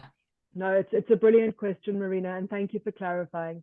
I don't want to bring too much of our conversation into this because that's very personal. But as a 947, we discussed that your 4, your emotional center, was especially strong at the moment. So you are living very much in your feeling center, and we can move between all 3 centers because we are an integrated whole. I am not just the heart, right? I have to be able to think and I have to be able to act. But those centers are different, and in some cases they can be opposing. But for you were living very much in your 4 space. You're living in your feels, as my teenagers would say. But we discussed that when you make financial decisions emotionally, which you would do if you are sitting in your 4, right, the alternative investor, they haven't always paid off as well as they should have. You're making decisions from a heart space, from an emotional space, and or from a thinking space, which is your speculative coming through there. Your core, what drives you, your motivation is your 9. And what we discussed is that as a 9, you should be making any decision, not just financial, any decision intuitively from your gut sense. And that's the conversation that you and I had, that when you have made financial decisions intuitively, they have worked out best for you because you're sitting in your truth. Thank you. Now it's landed. Thank you. All right. You're very welcome. You're very welcome. This is true for all of us. And Scott, maybe if you share your profile again, I can highlight the different centers in terms of where you're sitting. If I could just jump in here to also speak to Marina's point, because I also have the 947 profile. And for me, it's not so much that the 9 guides all of my financial decisions, but the core motivation or seat of why I'm interested in financial investments and in growing my wealth is to secure autonomy, which goes back to that very core need of the 9. And for most people, autonomy is not necessarily just a 9's inclination, but that motivation is very, very deeply linked to that need for autonomy and independence. I don't know if that kind of adds to the layer of your 9. Judy asked whether our core needs, whether our Enneagram shifts with time. Of course it does. It shifts all the time. It's constantly shifting depending on what's required from you and what you need to dial up. Your numbers will not change. Your core, Scott's core, is an 8. That's his permanent abode. That's where he should live permanently. But depending on what's coming up for him in life, he might go into his 7 or he might go into his 3 and operate from that. And that's, I mean, I'm happy to talk to that, Karen, like to use me as a guinea pig, but sorry to butt in, but I'm happy to talk to that because I think like my realization that you gave me last Monday was really, really massive for me. So, you know, and I'd happily, if you want to, and I don't want to sidetrack your thing, but the way you explained to me exactly that. So if you see that I'm an 837, but you know, when I said to Karen, I'm feeling stuck and you know, I don't really know why or what I should be doing. And I'm very happy for you to reshare it if you want, just to show people how, you know, I'm very strong in one number, but I'm letting another one number slip. And that's why I'm not feeling balanced, or I don't know how to use the right words, but you know what I'm trying to say. Like, please do, Scott. Okay, so my understanding of what Karen shared with me was that, so I'm this 837. So at the moment, and I this is the part where I'd quite like to get a score from Karen to see how well I listened here. But the point being is that it's like at the moment I'm very much in the action. So the metaphor that comes to mind is, you know, Donald Trump, bulldozer, knock door down. You know, if we have a meeting, I'm going to get my way through force or whichever other way in between. And so, you know, I'm very, very strong in my action and kind of getting things done. The problem at the moment for me is that every day feels the same, and it's taking a huge amount of energy to kind of push through every day, to push results, to, you know, all the time, push people, push myself, you know, to make the world a reality. I've got a bit of feeling, and remember, as I understand, these out of 100, so even 24 is, you know, it's higher, it's better, but it's, you know, but I'm, you know, I am internalizing and feeling some stuff, but really it's the 7 that is, you know, being left behind in a big way. And if I go back, you know, 10 or 12 years ago, funny enough, when I met the likes of Garth, who I met through Hilda Lunderstead, and people do or don't know this, but I met Hilda Lunderstead on a game reserve drive, and I paid 25,000 Rand, just for those of you who are irking at the Wealth Weekend. 12 years ago, I paid 25,000 Rand to go away for 2 days to a game reserve with about 20 high net worths. I can't remember exactly, but it was about 20 or 25. And if you do or don't remember the name, JT Fox, he was the guy that got us all together. And he was an absolute, I'm not going to say anything about him, but he was an instant character. But actually, what happened was it caused a whole bunch of us to get together, people like Hilda, and I actually met a bunch of very, very interesting people through that. And although that weekend was a fairly unpleasant experience, meeting all the people was an incredible experience, and I learned so much and whatever. And, you know, through meeting Hilda, I met Garth, and, you know, the rest is history actually, in terms of the whole relationship with Calio. And really what I took away from what Karen said to me is, Scott, you got to get back into your 7. You got to get back into environments where you're being inspired and you're learning and you're around other people. You know, when I went to Richard Branson and spent time on Necker Island, you know, I was the dumbest, poorest person by a long way, like by many commas. I don't know how to say it any other way. And yet I was completely inspired. You know, my mother always taught me, you know, money doesn't grow on trees, and you can either have a helicopter or you can be broke, or sorry, not broke, but divorced, and like you can't have it all. And then I met, you know, Richard Branson. He has it all. He's happily married. He's got 2 wonderful children. He, you know, got, you know, $8 billion companies and 400 other companies. He does a huge amount for the world. He has a shitload of fun. You know, like, what more do you want in the world? He lives on an island and kite surfs every afternoon, you know, blah, blah, blah. And my point being that I took away from it was, I've got to start dreaming again, in terms of it. So again, I don't want to talk too much about myself, but this was the power in what you shared in the Karen. And then equally, at a team level, I've realized why. So my CFO is a 6, and him and I might as well be on the North Pole and the South Pole. Like, we want to kill each other. Okay, because I'm all about the big picture and how we're going to take over the world, and all he does is consistently tell me how we're going to go bankrupt, and it's driving me bananas, until I finally understood this and was like, okay, cool. Well, now I need to hear where he's coming from, and how do I understand them better and make them feel heard and all that sort of stuff. So, I mean, this has literally happened in the last 7 days, just to put in perspective. Oh, that's brilliant, Scott. Thank you. His job is to keep you safe.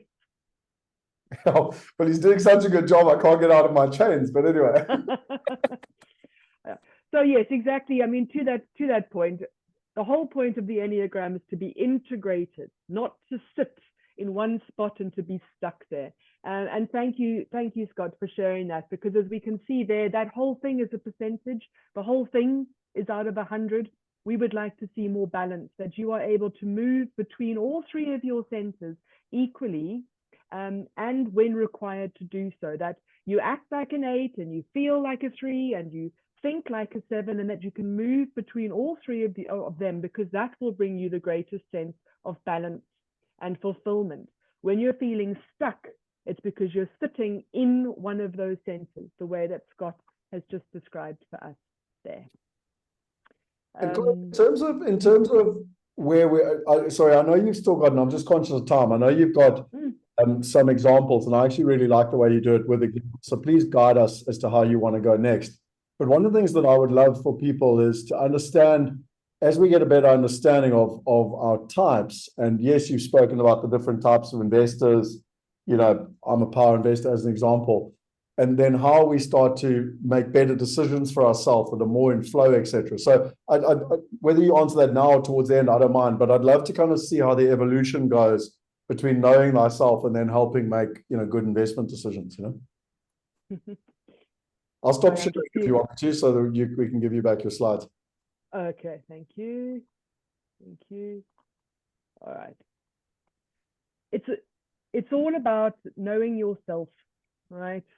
Heal thyself, practitioner, know thyself, knowing that these are the 3 parts of your personality that are constantly engaging, driving you in a particular way to show up in a particular way, which is your external self, your action type, your own emotional world, what's driving you internally, what will make you feel better, feel more connected, and what's driving you intellectually. How do you make decisions? When you're lying in bed at night, what's keeping you awake? What is your brain telling you? So being able to integrate the 3 parts of you. The Enneagram is as complex as we are as humans. This is only the 2nd layer that we have explored. But it's taking you to a place where you're able to look at yourself on a piece of paper and say, well, that's how my 8 shows up for me. And you gave us such a brilliant description of that, Scott, how you're all action at the moment. And you will be all action if you were to make financial decisions right now.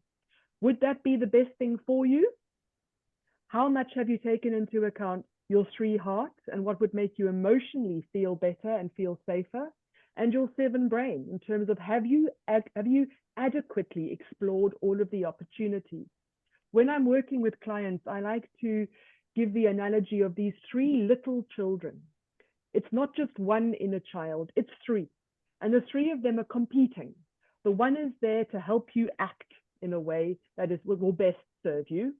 The other one is there to remind you that you're an emotional being and that you are feeling things. And the third is there to provide the intellectual balance. And all 3 of them are competing for your attention all the time. When you are operating optimally, the 3 children are walking together hand in hand into the future, and their conversations flow smoothly. But that's very rare. More often than not, one is ahead of the others, or 2 are ahead in Scott's case, and the one little child, in this case, your thinking center, your 7, has been left behind in the sandpit.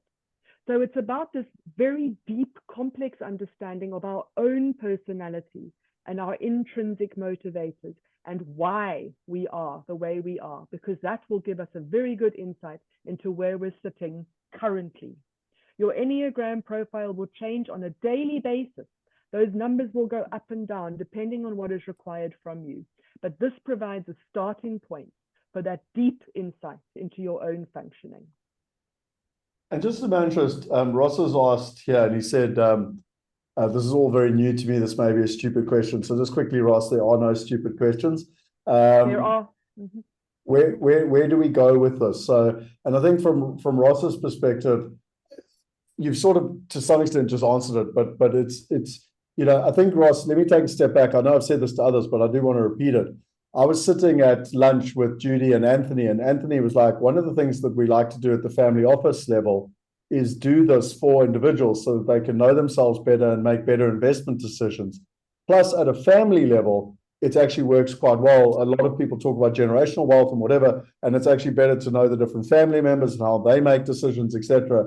So, Ross, what we did was we said, well, in that case, we really need to bring this in at a mastermind level so that each of us individually get to know ourselves better. We know what drives and motivates ourselves better to make better decisions. And then equally some of our family members and how they make decisions, etc. So I don't know, Corin, if there's anything you want to add to that, but just kind of giving Ross a synopsis as to why we're doing this and why this is important to the investment space. Absolutely, Scott. It's about, as I said earlier, making the most informed decisions, knowing what drives you, and so that you and whoever you're talking with in the Calio office understands you at a very deep level, understands what your core needs are when it comes to finance, what finance and wealth means to you at a very deep level, far greater than just the surface, and what that means in terms of how you're going to make those decisions. So for us, it's an opportunity to get to know you at that level and ensure that the conversations we are having are relevant, are practical, and are deeply personal. When it comes to the family side of it, it's also important to understand the rest of your family and how this is going to affect them in terms of what their core needs and motivators are. But that's a topic for another time. If it will help, maybe we could go into another example. We've had Scott, Alex? No, that's not Alex. That's Bianca. Sorry, Bianca. Would you mind sharing? Sorry, Alex. Did I skip you? No, I've been holding back very aggressively, so I'm waiting for my chance to speak. So I'll let Bianca go, then I'll go. All right. I wanted to put Bianca on the spot. Bianca, who is my right-hand person and without whom I cannot function. Bianca also is an 837, so the same profile as Scott, but where Scott lives in his 8, in his action, Bianca lives in her 7, in her head. She's an intellectual type. So I thought it would be interesting to be able to put the two profiles side by side so that we can understand how that shows up. Sharon's got a question. No. Okay. All right. Bianca? Hi, everyone. Sorry, I'm just moving around a little bit to accommodate the office sharing.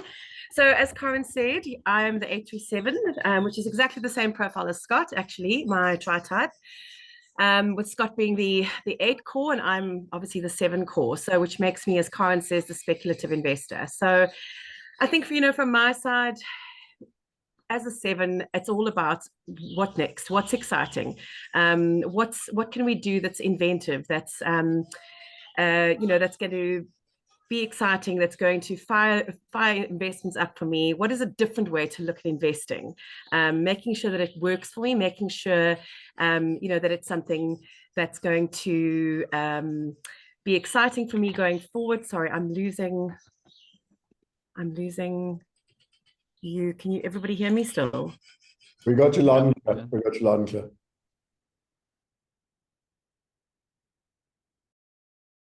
As we said that, maybe not so much.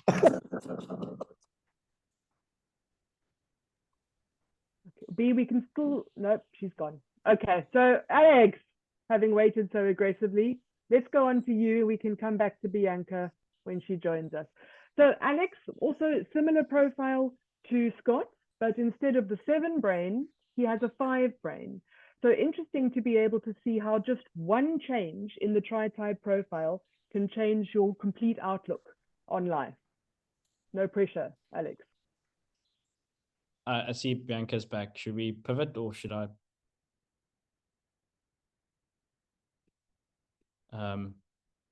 Bianca, are you back?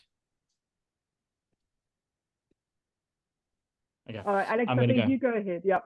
Cool. All right. So yeah, I'm 835, and so I've got a couple of questions. So maybe let me dive into the question, because let me just share here quickly, then I can good. Sorry, I think Karen, you're gonna have to stop sharing before I can share. So if we look at my report, I'm 835. My 8 is extremely high. My 1's very high, and the 5 is quite high. And what I'm trying to understand, or insight that I got this morning from you, Karen, by going through this circle and going through all the numbers and going from the feeling center to the thinking center to the action center, we kind of lean towards those energies at different times.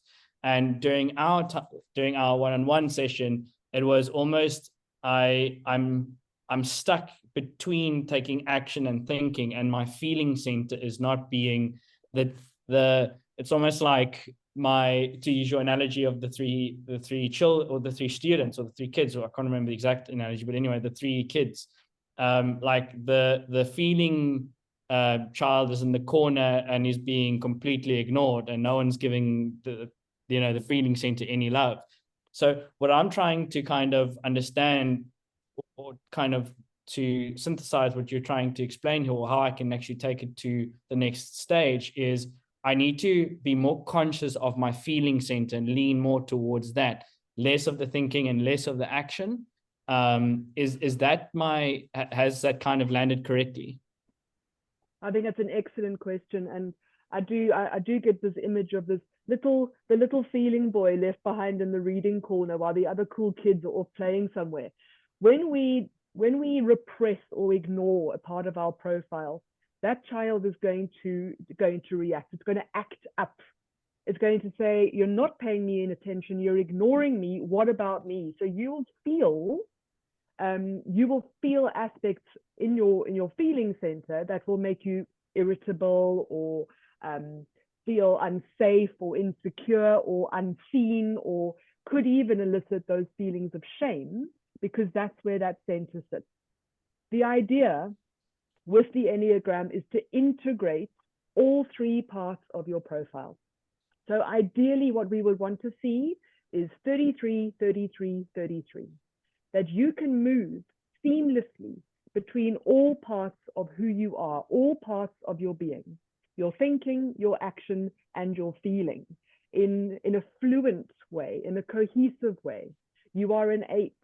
You will always live in action. Your decisions will always be motivated by the core needs of the 8, which is independence and autonomy. That's always going to be your driving factor. But you need to be able to check in with the other aspects of your body, of yourself, because those speak to your intellectual center and to your heart. So when we look at your profile, Alex, we can see that your thinking center, your 5, is strongest at the moment. You're making decisions intellectually without checking in with how this feels for you, how does this impact you emotionally, or checking in with your actions. So for you to achieve balance, we would want to reduce the dependency on that 5 at the moment, and build more, check in more with your emotional center. If I make this decision, how will I feel about it? If I don't make that decision, how will I feel about it? So that we can integrate all parts of the profile.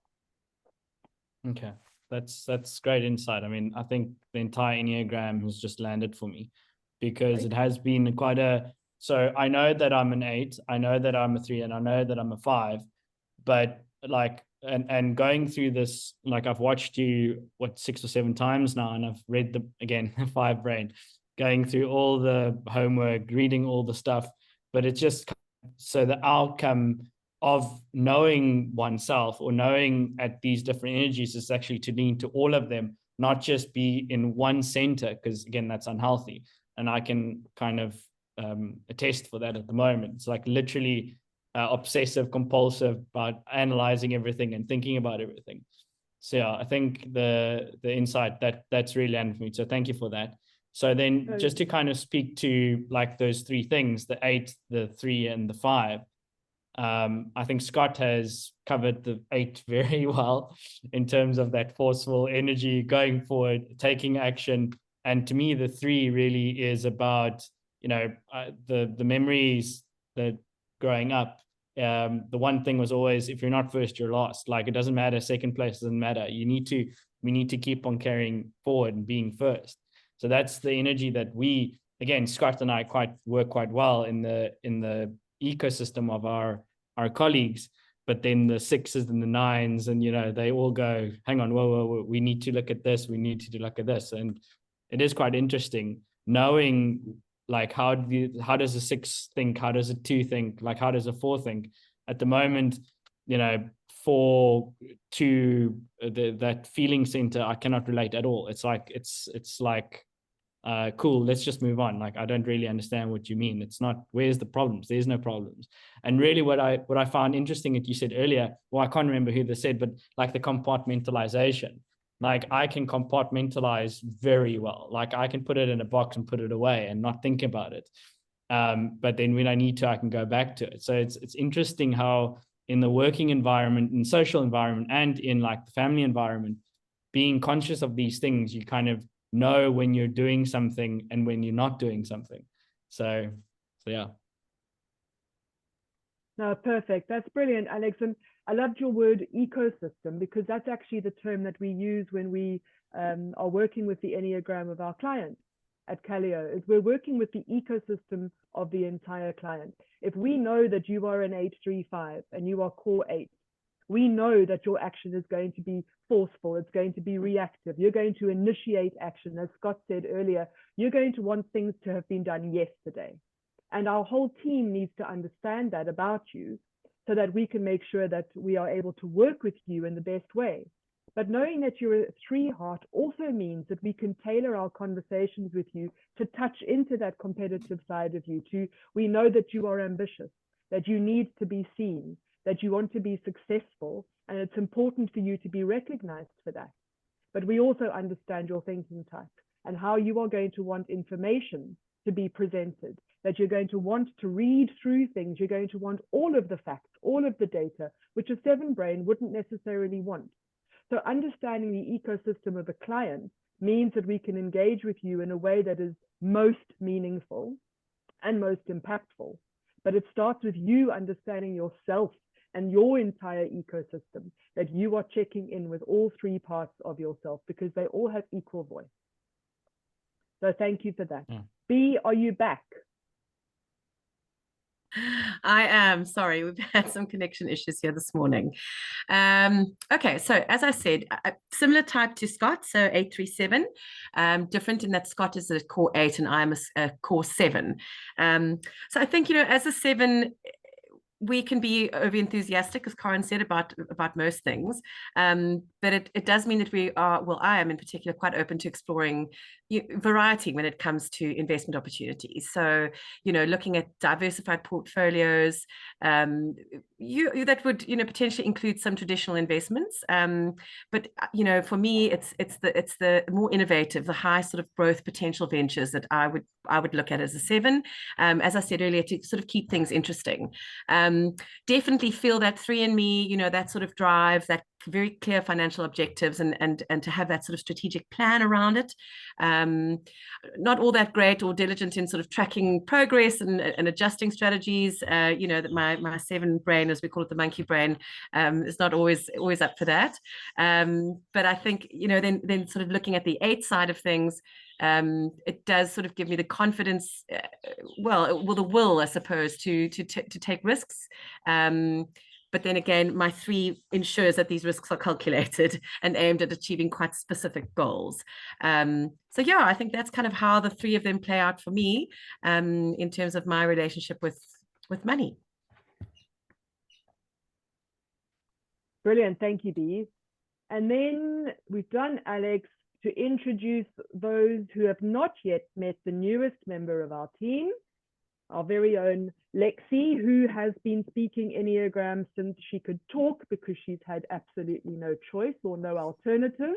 We're delighted that she has chosen to join the family business. Lexis is our type 9, our core 9. She's going to be working very closely with Alex around working with younger clients, particularly millennials, helping them to understand their relationship with wealth, their journey with wealth, through the insights of the Enneagram. So without any further ado, welcome, Lex. Welcome to the Mastermind webinar. I know you've already spoken. Thank you for the insights there with Marina. But if you wouldn't mind sharing what your profile means to you. Absolutely. Thank you for the introduction, and so wonderful to meet everyone and be involved with these discussions. From a young age, I've really seen the power of the Enneagram, and it's very exciting to explore it within the topic of wealth and our relationship with wealth and money. So as I mentioned, the core driver, which, as I mentioned, isn't necessarily unique to the 9, but is a very strong driver for me, is that need to build wealth in order to have autonomy, to resist needing to be controlled by anyone else and being able to say what goes in my life. When it comes to the 9, I'll kind of talk about all the numbers individually and then some of the relationships that I found between the numbers. But in relation to my 9, I do feel that kind of need towards having somebody else make decisions with me or for me, that kind of struggling to know where I sit in terms of financial decisions. So for me, it's very important to have a financial advisor and have someone I trust that can guide me and lead me in the decision-making process, because I think if I didn't have someone like that, I probably wouldn't make the decisions and then wouldn't be able to actually further my wealth journey. For the 7, similar to B, I can be very spontaneous with my decisions around money. I find that more in my day-to-day relationship with money, rather than my long-term vision is more driven by the 9. Also, just in terms of the 9, money can also afford me peace. I learned very early on that money can be a source of conflict and a source of dis-ease and disharmony. So for me, generating wealth also not only affords me harmony in my life, but I can extend that harmony and ease onto others. So 7, much more spontaneous with my relationship to money. The 4 is an interesting one because the 4 taps into more how I feel about money. So I'm very connected to the way that money feels. And as I mentioned, just talking about the relationship between these 3 numbers, the 9 can be very much about the bigger picture, the greater meaning, more of a purposeful investment strategy. And I find that the combination between the 9 and the 4 lead me to be more spiritually inclined to money. And I say that in the sense of focusing on your mindset to money, your relationship to money, things like an abundance mindset, or the things like the law of attraction, and kind of having more of a esoteric view on money, and also tapping into that. I think that's kind of my the biggest takeaways that I've found in exploring my relationship with money in relation to these 3 numbers. No, I do. Sorry, I lost my mute button. Sorry, Scott. I was going to say, I know I said this last time when we first met, but I always remember the story of with Judy at the last wealth weekend, and we were sitting there, all discussing how to, do this generational wealth, and how do we get our children to actually, take note and listen and everything in between. And then Judy's daughter was there and was like, well, why don't we just ask someone in their 20s, like, for her to give insight? So I think why it's so, so wonderful for Alexi to be here is not only sharing from a deep understanding of the Enneagram and wealth, but also from where she's at in terms of a stage of life. And why that's so important is I know literally almost without fail, almost every mastermind member that I've spoken to is trying to figure out how to do generational wealth. And that's not necessarily just handing over money, but it's having the conversation. I mean, last night, David spoke about financial literacy. So I just think the insights you're giving, Alexi, are incredible, not only for the individual to understand themselves, but also how they can help their children. Thank you, Scott. I appreciate that. And something I will say, having been introduced to the Enneagram quite young, the 9 has a tendency to fall asleep to themselves, or the tendency to fall asleep to making decisions in fear of conflict, in fear of causing separation. And I think that made me acutely aware of making sure I take more control. So in terms of money, I remember as soon as I left high school, my kind of money brain switched on, and I was like, I need to make sure that I'm making decisions and taking control, and not fearing taking control around money, because of the importance of starting your wealth journey young. So I think knowing the Enneagram is very powerful in that way, to make sure you're also not operating from your blind spots or from the unconscious. Oh, that's brilliant. And I think to some extent that's also answering Ross's question, because again, it's not just about us as individuals, but it's our different children, our partners, you know what I mean, to actually help them make better decisions. I mean, David said it last night so eloquently. He said, you know, he's got a son and a daughter, and he actually has to treat both of them completely differently in terms of getting them on the money, you know, let's call it the money game, getting them into the money game, because they're different, you know. And I think you've just summed that up pretty well as well, in terms of, you know, you've got to approach it in different ways to get results, you know. Exactly. Absolutely. Exactly. Yeah. Thank you. Any other questions? Sharon, I see that you wanted to provide, not ask a question, but provide insight to Ross's question. Is that still on your mind? Well, just to follow on what Alexi just said, and that is making decisions not unconsciously, because if we don't know ourselves, which the Enneagram is a kind of a way into knowing ourselves, a way into personal self-development, that then we can begin to make those decisions consciously, not just financially, but in areas of our lives. And one of the really important parts of this to me is that if we do not work on ourselves, if we are not getting to know ourselves and doing personal development, our development really ends. And for many people, if not most, that ends during adolescence, because that's the last time where we've really had kind of education, unless we do it ourselves. And, you know, for me as an American, looking at the whole political scheme, and I look at how much adolescent behavior there is, it just, you know, drives me crazy. So I look at this Enneagram as a way to get out of that. Let's be adults here. And the way to be adults is to make decisions consciously. How we do that is to know what those things are, those drivers of our unconscious decisions. So that was all I wanted to say. That's fabulous, Sharon. That's absolutely brilliant. Thank you.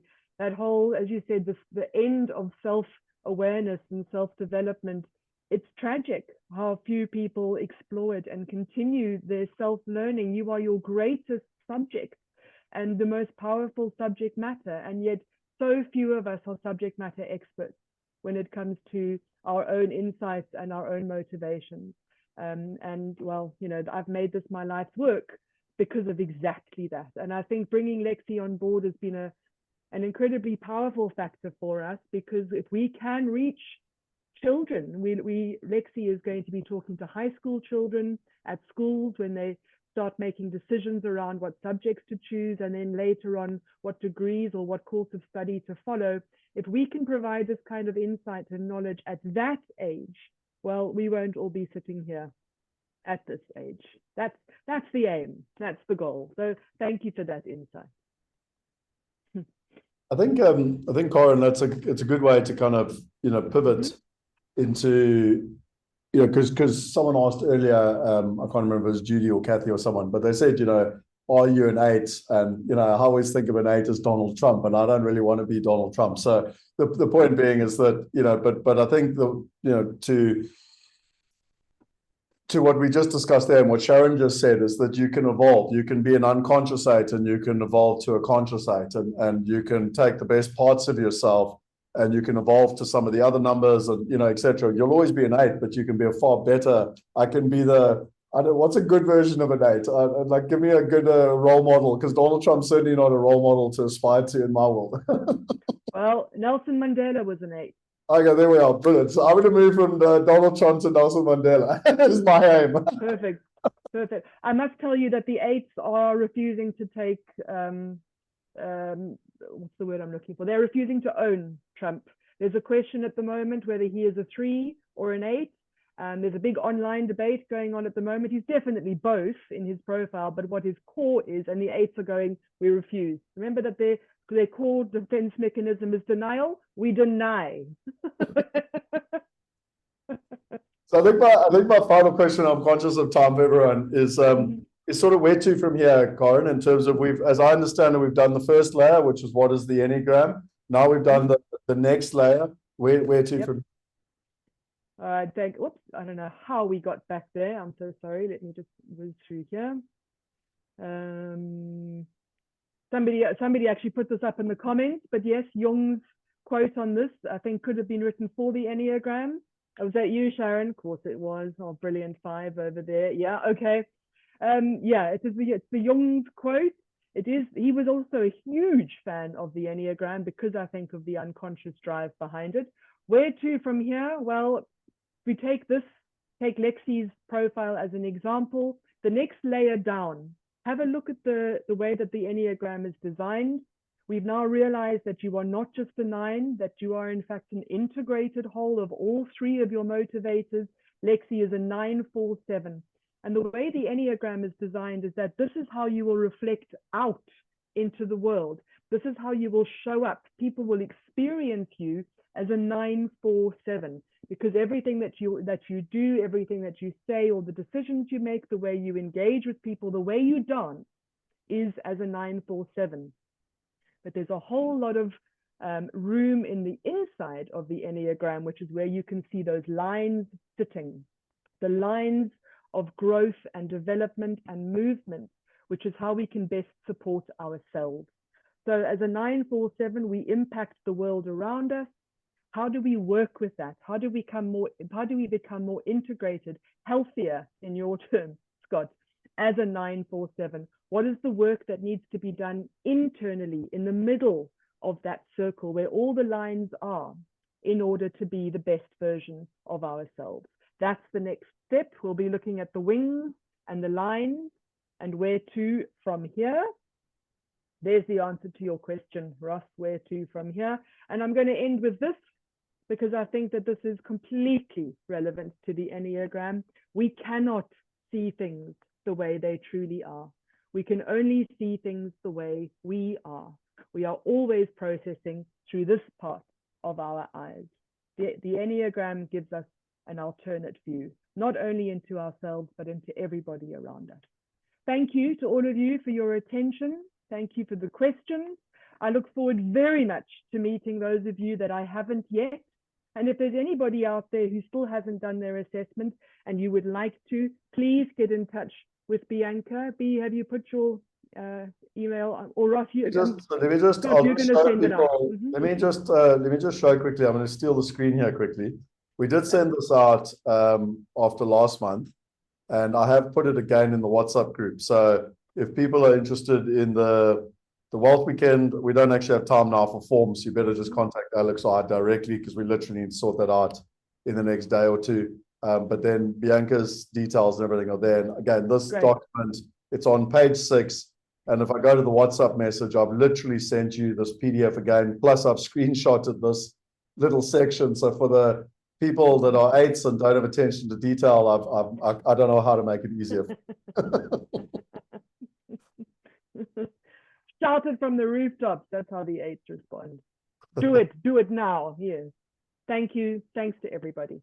Awesome. So just to in terms of understanding, my understanding is that next month we will do the final session in terms of bringing it together. Is that correct, Corin? And then in August we've got David I always laugh every time I say the guy's surname, but Lipschitz, that's doing the generational wealth perspective, and then we'll be bringing it all together on the weekend. So that's sort of the journey that we've tried to choreograph for everyone. And there I can see Bianca's put her details in the chat box as well. But for those of you watching the recording, you've seen it on my screen as well, and or you can go get it in the WhatsApp group. So wonderful. Thank you very much to Alexi, to Bianca, and to yourself, Corin. I think one of the things that I'm realizing and what I'm enjoying with the way you're doing it is you've spoken quite a few times about the onion and the repetition. And it's interesting for myself and others, when I've watched it multiple times now, the onion's starting to evolve and to make sense, which is going to be very valuable for me in terms of my own decision making, not just with finance, but in all areas. And then equally watching and seeing and evolving how other people make decisions. And again, to be effective, most often in life, it's not, all about yourself. It's who you're actually working with to get success. So, knowing other people's numbers is as valuable as knowing yourself in terms of that process. So, yeah, I think I can't overemphasize for people. You've got the tools. We've given it to you in terms of the process. I know Werner and Judy and others have done it before. I too had done it before. But it's really valuable to kind of get this insight with the context of the whole wealth space, because to my knowledge, and Bianca and I have done a little bit of research on this, there's lots of Enneagram people out there, but there's no one that comes from a family office background that can marry the two together. And that's been my experience. If it exists, so be it, but it's literally sitting right here in your hands to use it. Cool. Okay, so can I wrap up, ladies? Thanks. You're very welcome to stay on if you want, but I'm just going to wrap up and finish with some admin details. I do remind you of the question that I always ask everyone at the end of the session, and that's, can I ask you a question? And it's ultimately to leave your comfort zone, where the magic happens. I always challenge people. You joined a mastermind for a reason. You wanted to get results, and you in most cases it was you knew where you were, and you wanted to go to the next level. I do and can emphasize this wealth weekend as an opportunity. It is weird for me to say this when Karen and Bianca and them are online, but the chances of having both Calio founders, Nicholas and Garth, in a room, who literally broke away from looking after high net worth clients 12 years ago and formed Calio Capital. Then bringing David, that was ostensibly one of their clients to start off with, but again, he comes from a very wealthy family clearly, and was put through some of the best universities, and then went to work at McKinsey's. He's a psychologist, he's a financial psychologist, and he literally worked with the billion-dollar families in India around this whole generational wealth. So, I mean, the very thing we're talking about, he only works with these billion-dollar families to make it a reality. And because he's part of the Calio network, and because he's part of 58, he is donating his time to be there for the Wealth Weekend.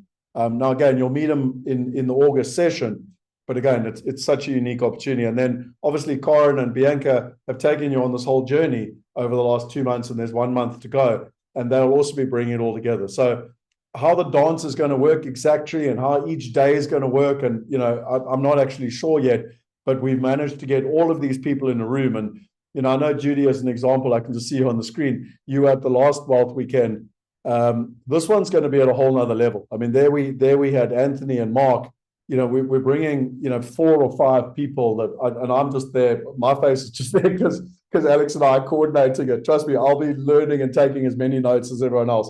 But I honestly can't reiterate to people, this is such a unique opportunity. Alex actually got a hold of me. Like, I don't quite know how we managed to do it, but no one's charging us any money. Like, God's not charging us money, Karen's not charging us money, David's not charging us money, Nicholas is not charging us money. So I don't think we'll ever get to be able to do this again.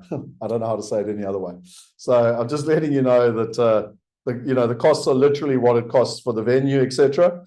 So yeah, that's the Wealth Weekend. The accountability, again, just really with step 4, a lot of people have been talking to Alex and having one-to-one conversations with him, and I really emphasize for people to use the accountability. You did your one-to-one outcomes with me, and it's always good to review and see where you're at from an accountability perspective. So I think it's really important that we continue, with that. And we're also looking to evolve how we can help people from an accountability perspective. In terms of collaboration, tonight we're going to have the fireside chat again, so that'll be 8 p.m. SAST. Come along, let's continue this conversation around the Enneagram and wealth, the Wealth Weekend. I'm also going to be, as my topic tonight, going through, Alex kindly shared this, which was the Knight Frank Wealth Report that has just come out. And we're going to be looking at some of these core numbers and what is actually happening, what are the trends around the world. Then the Wild Weekend, I think I've discussed that in enough detail. If anyone has any questions about the Wild Weekend, please let us know. But we literally have to finalize the numbers. They were all over me like a rash. In terms of rooms, there are only 40 rooms available.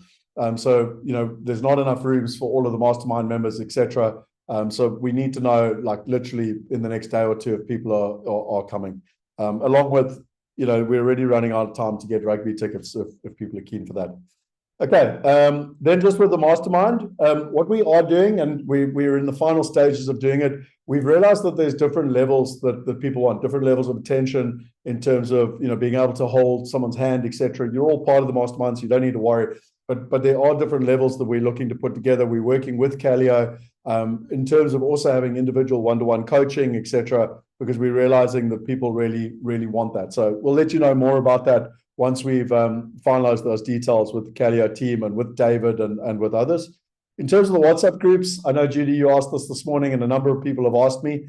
There are lots of WhatsApp groups. You don't need to be on any of them except for 2 of them, in my opinion. The first one is the Wealth Hackers group. So that's where we just, like, if there's inspirational stuff or videos or, just anything for the kind of the general public, then it's on the Wealth Hacker group. In my opinion, you can leave all other groups except for the Wealth Hacker group. And then the Diversification group is just for the mastermind. So what I'm very consciously trying to do is, say there's an interesting report. I don't know, Alex, like the Knight Frank report.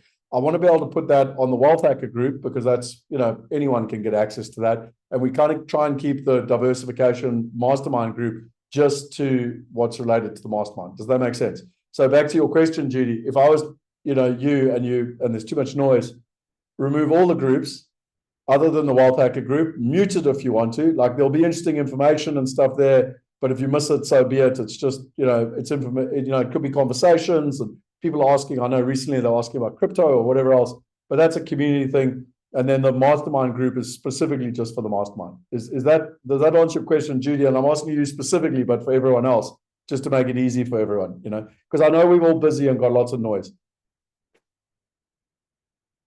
Cool. Okay. Then just in terms of the webinars, Scott, yep, sorry, just quickly.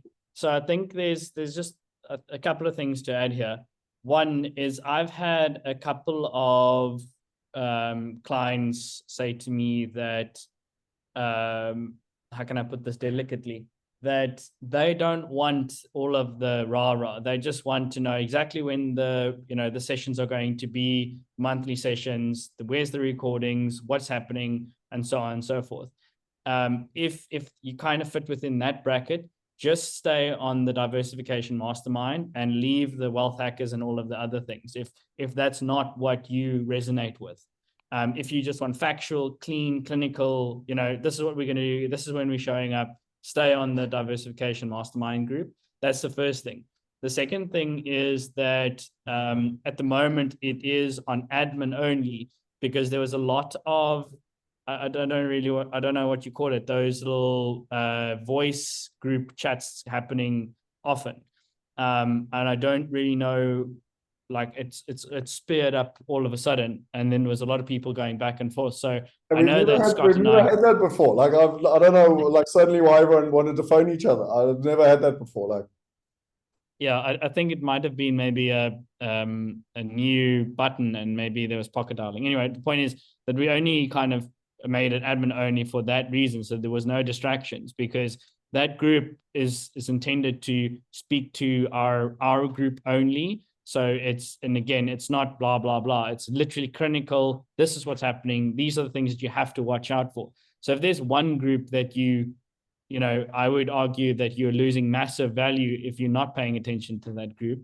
And again, this is not from one person. I've had probably 20 meetings where everyone goes, it's just too much noise and there's too much stuff. So fine. So leave the other groups if that's not what resonates. Just stick to the one group and just make sure that you go through all of that stuff, because we'll always share important details on the mastermind, Diversification Mastermind group. I think Marina asking the question, we are consistently looking for ways to engage. And I think maybe what will be a good idea is we might create an engagement group where those that want to engage can engage, but we keep just the one that has no noise. It literally just has the important stuff, so that, because I know what it's like to be on noisy groups myself, and then you miss important stuff. So just, Marina, we hear you. So we're all about community, and we're also hearing people that are saying there's information overload, and we're just trying to keep it simple. So we're just working with that. And the telephone call thing freaked us out a bit, because I've never had that before. Where groups were phoning everyone on the group, and I don't think it was by choice either. So yeah. Cool. Just on the webinar side, I just wanted to say we finished the 7 series. Again, for the Mastermind members, you don't need to worry too much. Like, you don't miss anything, because all of these things are dealt with in more detail at a deeper level, in terms of, you can literally, go through, they're all valuable. And again, I know people are busy in time, so you don't need to, because we literally, each one of these we're dealing with at a Mastermind level. I did just want to do a huge shout out to Cynthia and to Abdul and to Derek, because the real people, real stories, this one that we did, we got amazing feedback from. So thank you to those of you. I know Cynthia's listening to the recording. Derek, I can see you there. Abdul, I'm not sure if you're still online, but anyway, I just want to say a huge thank you. People really, really enjoyed the real people, real stories.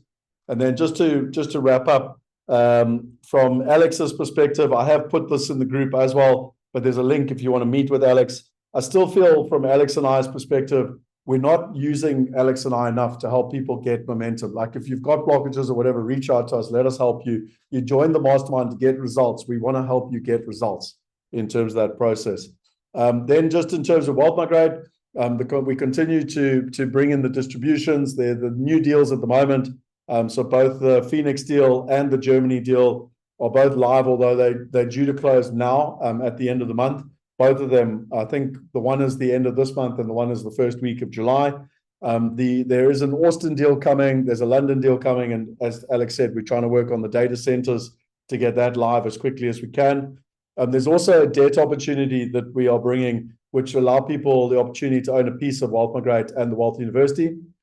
So that's not finished yet, but when it is, I'll let people know about that in terms of the process. And then just to conclude, next month will be the final wrap up for Karen in terms of this whole Enneagram and wealth, the psychology of wealth, all of the stuff that she's effectively taking us through. And then in August, it'll be the generational wealth. So that's David Litschitz, that effectively, as I said to you, and I, charges about $250,000 a family to put the whole family constitution and everything together. So it should be a fascinating opportunity. And it's also with Nicholas Lieberman, who is the other co-founder of Calio, and he'll also be talking about the social and conscious capital, etc. So next month, July, will be the final session with Karen around the whole Enneagram and wealth. Then we'll move in August to the whole space around generational wealth, again, knowing that this is one of the biggest needs of our Mastermind group.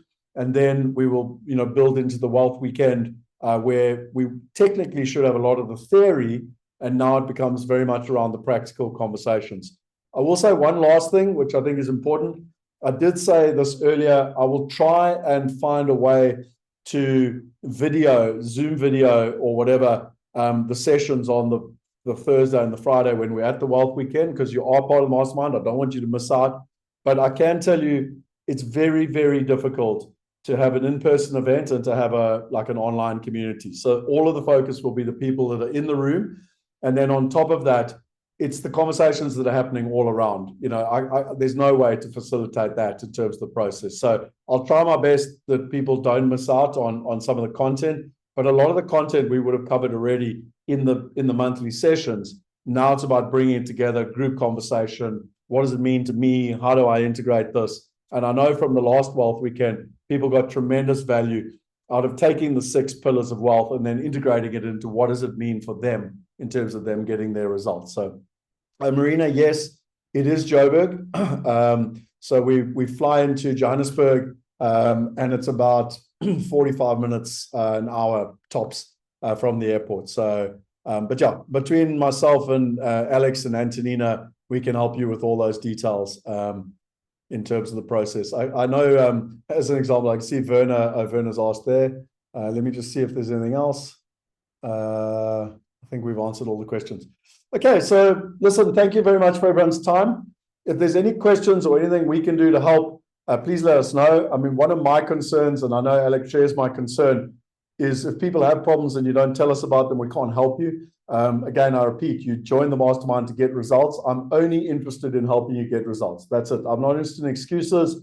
If there's mistakes on our side, that's fine. We're human. Let's move forward. Let's get results in terms of that process. And then remember, tonight is the fireside chat. I'm always going to joke, but it was Derek and Cynthia's baby. But it's an environment for us to come back together. And whether you want to have the conversation around the water cooler, or Cynthia's sharing us her screen now, but whether you want to have the conversation around the water cooler, or you want to have the conversation around the proverbial pub and bring a glass of wine, I don't mind. But it's to bring together today's conversations, today's learnings, and to have a discussion as a group.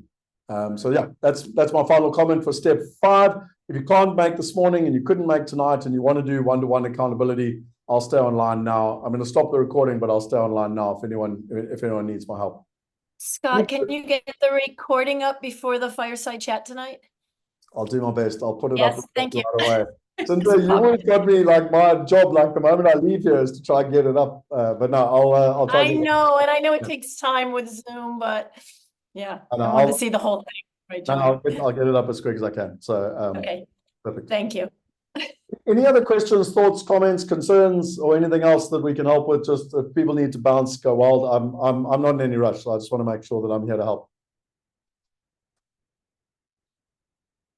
Anyone?